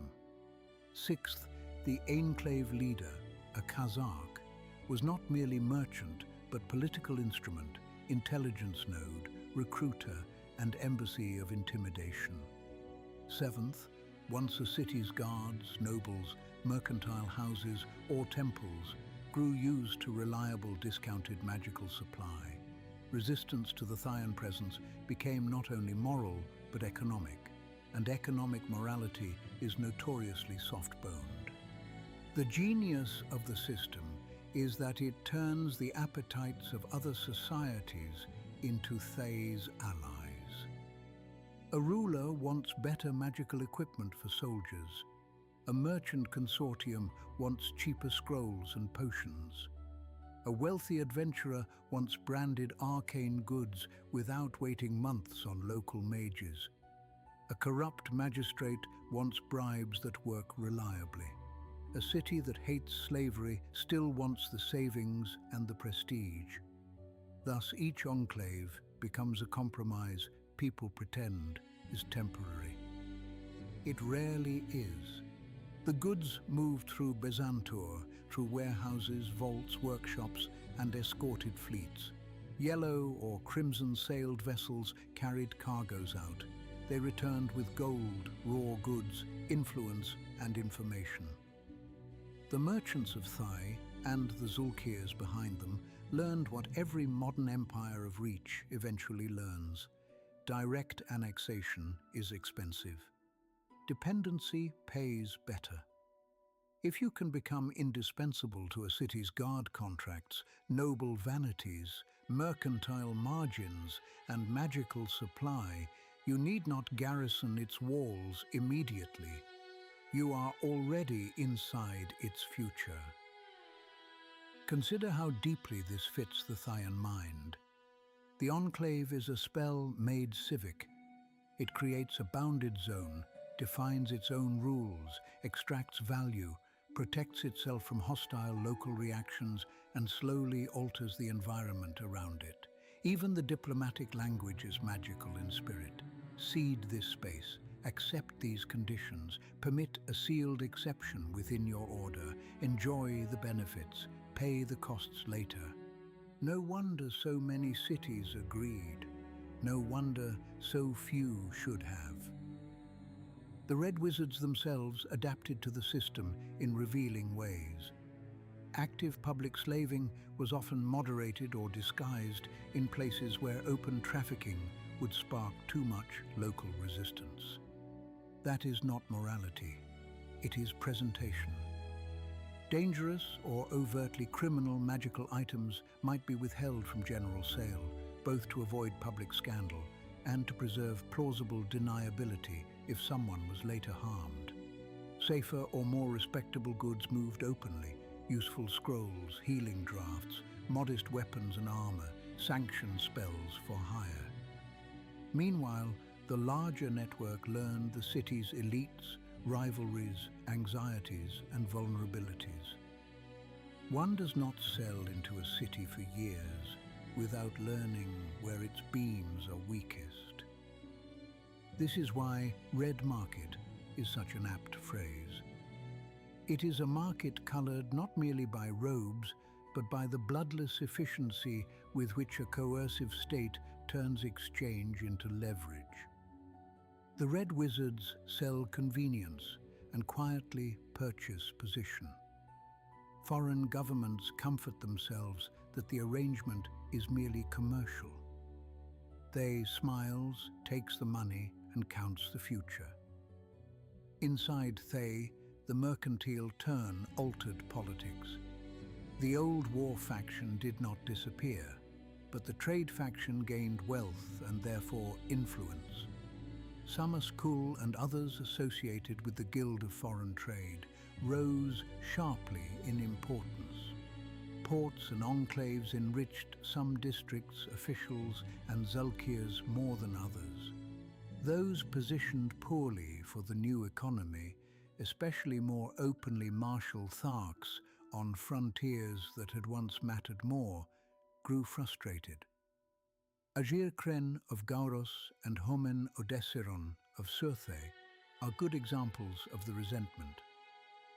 What was once a borderland of military importance could begin to feel economically sidelined when the center decided that scrolls and harbor ledgers were yielding better returns than one more failed northern campaign. Thus, commerce did not replace rivalry. It reorganized it. And because this is Thay, reorganized rivalry becomes a new field of danger. The Zulkirs themselves illustrate the point. Each school yields a distinct political temperament. Lauzoril, the enchanter, opposes some of Shastam's ambitions while pursuing his own schemes with all the smoothness one expects from a master of charm. Asnar Thrul, evoker and priest of Kossuth, is a militarist of spectacular cruelty, frustrated when trade politics limit direct aggression. Lalara of Abjuration joins decadence to viciousness with uncomfortable ease. Nevron, conjurer and fiend-touched aggressor, makes other Zulkirs nervous precisely because open war might damage profitable networks. Yaphil watches with divinatory support, Demetra Flas, though a Tharkion and later Zulkir of Illusion, embodies another side of Thayan power, politically agile, commercially minded, socially strategic, capable of marriage alliance beyond Thay, and of balancing prestige with practicality. Samaskul turns Guild Office into near Zulkirul influence, and above them all, increasingly looms Shas Tam, necromancer and lich, patient enough to understand both war and trade as stages toward deeper domination. This is why the mercantile turn does not soften the state. It broadens the palette. A legion's first Thay threatens borders. An enclave, first Thay, threatens habits. Which danger is greater? Ask a city whose officials have begun depending on imported Thayan magic, whose guards admire the reliability of Thayan-crafted gear, whose nobles enjoy privileged access to exotic wares, whose merchants profit from partnership, and whose common people have become used to bargains that undercut local artisans. Such a city may still hate the Red Wizards in conversation. Hatred does not necessarily survive the reckoning of accounts. To me, this is one of the central lessons of the realm. Evil becomes most durable when it stops requiring emotional approval. If your populace need not love Thay, need only purchase from it, tolerate it, and calculate around it, then Thay has already won a lesser but more sustainable victory. Moral outrage burns hot. Economic convenience burns longer. The enclaves also help explain why Thay keeps returning in later Faerûnian history. A conquering army may be defeated and withdrawn. A merchant network embedded in dozens of cities does not disappear so cleanly.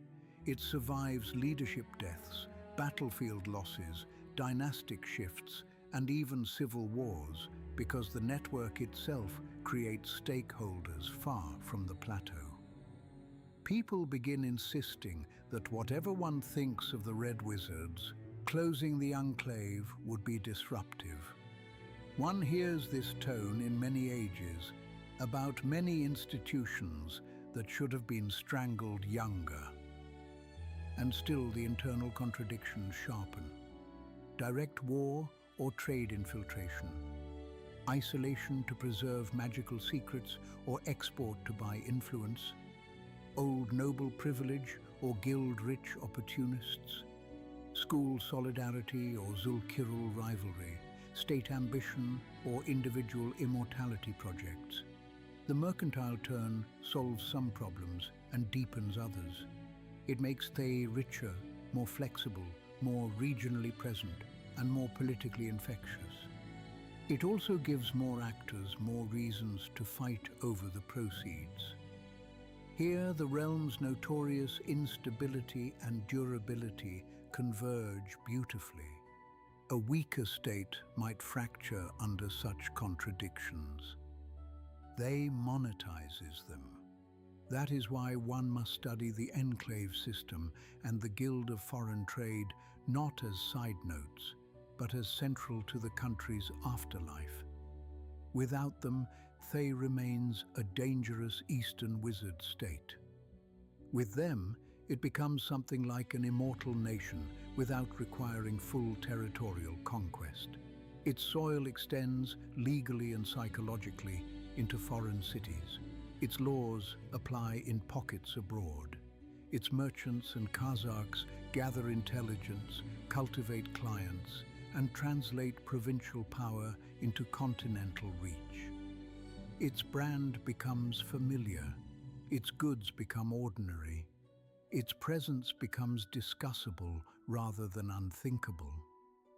By the time many cities realize what they have normalized, the argument is no longer, should we allow Thay in, but how much of daily function can we afford to lose if we push it out? That, I assure you, is exactly where Thay wanted the conversation. The realm that once sacked a provincial capital to be free now persuades other realms to hand over little capitals of exception inside themselves. No one should call that progress. It is, however, highly intelligent wickedness, and history, curse thing that it is, must acknowledge intelligence even when intelligence has chosen a loathsome master. All of which brings us, inevitably, to Sastam. One should not let him swallow the entire history of Thay. The realm existed long before his rise, and one of the easiest ways to misunderstand any state is to collapse its long institutional development into the biography of its most charismatic monster. Yet neither should one understate him. Sastam matters because he is not alien to Thay. He is its necromantic intensification. He takes tendencies already present: hierarchy, instrumentality, ambition without moral break, willingness to subordinate ordinary life to system, and perfects them through undeath. Consider what necromancy offers a state already addicted to control. Labor that does not eat, sleep, complain, mutiny effectively, flee effectively, or require the pretense of humane treatment. Troops that do not break under fear, porters that do not tire, workers that remain useful past death, punishment that extends beyond the grave, a ruling imagination progressively detached from the ordinary limits that bind living governors to living governed. To a wizard state with slavery in its foundation and efficiency in its creed, necromancy is not an eccentric branch of magic. It is administrative temptation. Sastam understood this in his marrow, if liches can be said to retain marrow in any morally recognizable form. As Zulkir of necromancy and later would-be soul master of Thay, he embodies the dream of ending the inconvenient plurality of the Zulkiral constitution by placing one indestructible will at the center. Remember the state's chronic weakness: too many heads, too many rival agendas, too much sabotage of coherence. What if, necromancy asks, death could solve turnover? What if fear could solve dissent? What if undeath could solve logistics? What if immortality could solve succession? What if the ruler need never again yield office feet first, because he has already refused the feet first part? This is the seduction of necropolitics. Not merely the dead are creepy. That is children's language. Necropolitics asks whether a state can become freer once it is less answerable to the living conditions of the living. It proposes that mortality, compassion, bodily limit, and human temporality are managerial inconveniences. A realm like Thay was always likely to breed such an answer eventually. Sastam simply gives it perfect personal form. His rise also reveals the paradox of the Zulkir system. Because Thay is designed around rival powerful specialists, it resists singular domination and yet constantly generates figures who try to achieve it. Sastam is not the first to want more than collegial oligarchy. He is merely one of the most patient and formidable. The War of the Zulkirs in the late 14th century makes explicit what had long been implicit. Factional rivalry can no longer be contained by protocol once one player decides the game itself is too inefficient for his appetite. The civil war matters beyond its immediate bloodshed. It shows how a state of organized evil reorganizes itself under stress. Some Zulkirs oppose Tam not because they become virtuous, but because they object to being absorbed. Dimitra Flas and others maneuver, resist, and calculate. Alignments shift. armies march, undead forces change the terms. The state does not become less wicked when it fights itself. It becomes more revealing. You can see all the underlying principles exposed: personal ambition, school rivalry, mercantile interest, military resentment, regional Thark politics, clerical alignments, and the sheer gravitational pull of undeath as a solution to bureaucratic inconvenience. In later ages, Tam's dominance and Thay's transformation under him will deserve their own darker shelf. And in a future season, we shall return to the necropolitical full bloom of the realm. For tonight, it is enough to say that Sastam confirms rather than contradicts the episode's thesis. Thay is terrifying because it is organized. Tam becomes especially terrifying because he tries to make that organization still more total by fusing it with death. One can see now why wizard states are unstable yet durable. They are unstable because specialist rulers are jealous, vain, intellectually overconfident, and structurally incentivized to sabotage equals. They are durable because those same rulers are intelligent enough to preserve the machine that feeds their advantage, even while poisoning one another within it. The result is a realm that seldom achieves its most extravagant dreams and very rarely suffers the clean collapse its enemies pray for. It mutates, it reroutes, it monetizes failure. It turns war into trade, trade into intelligence, intelligence into leverage, leverage into new forms of control. If an invasion fails, an enclave opens. If a Zulkir dies, a school promotes another. If labor becomes costly, slaves are imported or corpses enlisted. If neighbors harden their borders, merchants soften them. If one project grows too visible, another moves behind the escarpments into ash and secrecy. You see why I keep the red ledger wrapped. It is not only a relic, it is a model. And because it is a model, Thay's historical effect exceeds its borders. It teaches the rest of Faerûn difficult lessons. Rashemen learns vigilance. Aglarond learns refusal.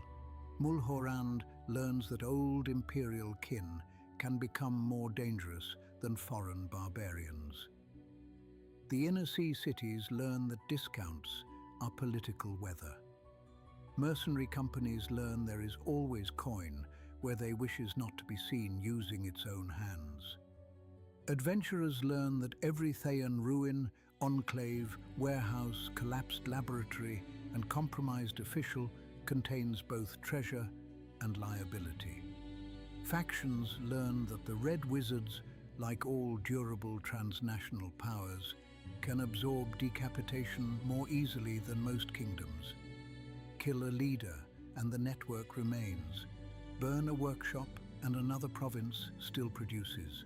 Destroy a legion and the guild continues selling. Break one alliance and the Zulkirs find two substitutes. This is what the realm's enemies often resent most. Not merely that Thay is evil, that Thay is annoyingly hard to finish. And that, in turn, is why it belongs so centrally in this season.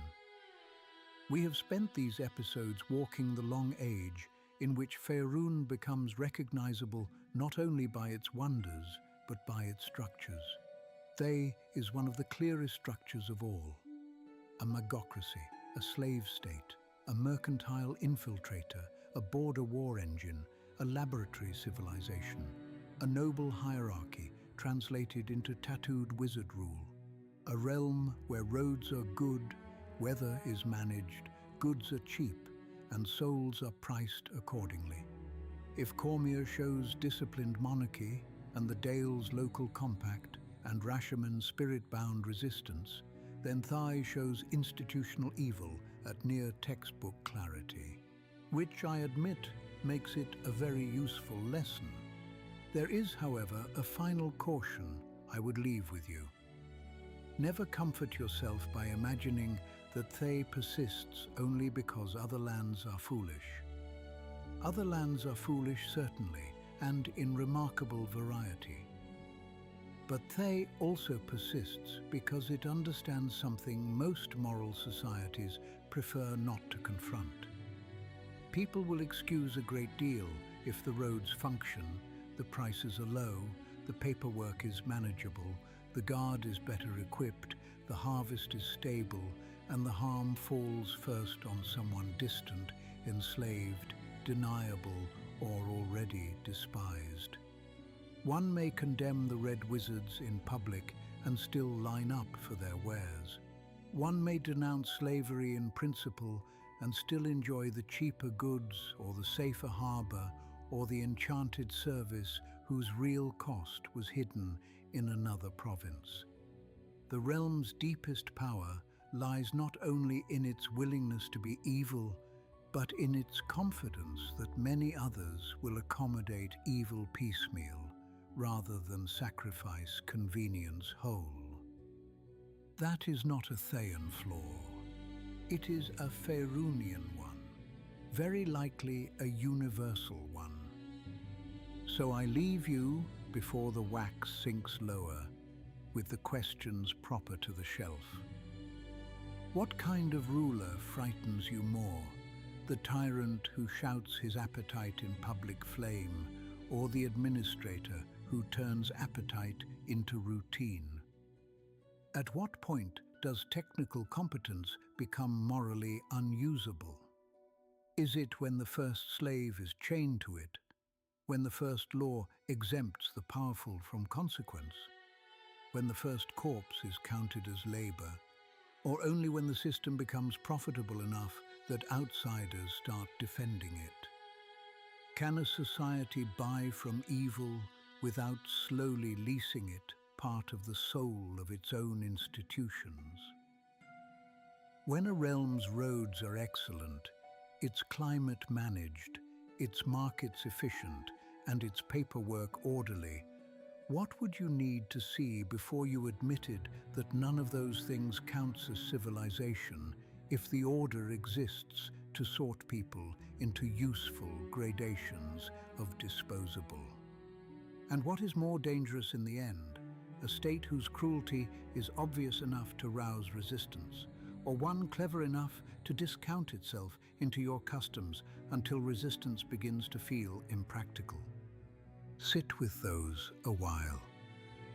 The archive remains open at taleofthelich.com. The website is live, the timelines continue to gather, and the connective tissue between these episodes grows there exactly because no kingdom, cult, faction, or wizard state is ever only itself. Each is also a consequence. Merch is coming soon. I remain resigned, dryly, responsibly, and with moderate amazement, to the prospect that a discourse on mercantile necropolitics may eventually produce apparel. Still, I can imagine worse uses for cloth than prompting some stranger to ask why one should be suspicious of any bargain that arrives 10% cheaper and enclosed by extraterritorial law. This episode was brought to you by Dharma Web Solutions. If you need web design and development built for clarity, durability, and the long maintenance that proves whether the original vision deserved to exist, visit dharmawebsolutions.com. Choose builders who understand permissions, migrations, edge cases, hostile environments, and the indignity of future changes. Choose people who know that a system is judged not by its unveiling, but by what it remains after months and years of use. Even a Baelnorn can respect that principle, though I would advise against letting red wizards anywhere near the workshop. Next time, we remain in the East, but we shift from the nightmare of organized magical hierarchy to one of Faerûn's most interesting acts of refusal. We go to Aglarond, to the Uerwood, the half-elven and human border culture that made a nation out of not being absorbed. To old magic, coastal vigilance, the legacy of the symbol and the art, more difficult than conquerors ever admit, of saying no for centuries without letting refusal become emptiness. After Thay's centralized appetite, Aglarond will let us study a smaller realm that survives not by matching its enemy's structure point for point, but by cultivating a different kind of continuity under pressure. Until then, keep the candle trimmed. Keep your admiration for competence under moral supervision.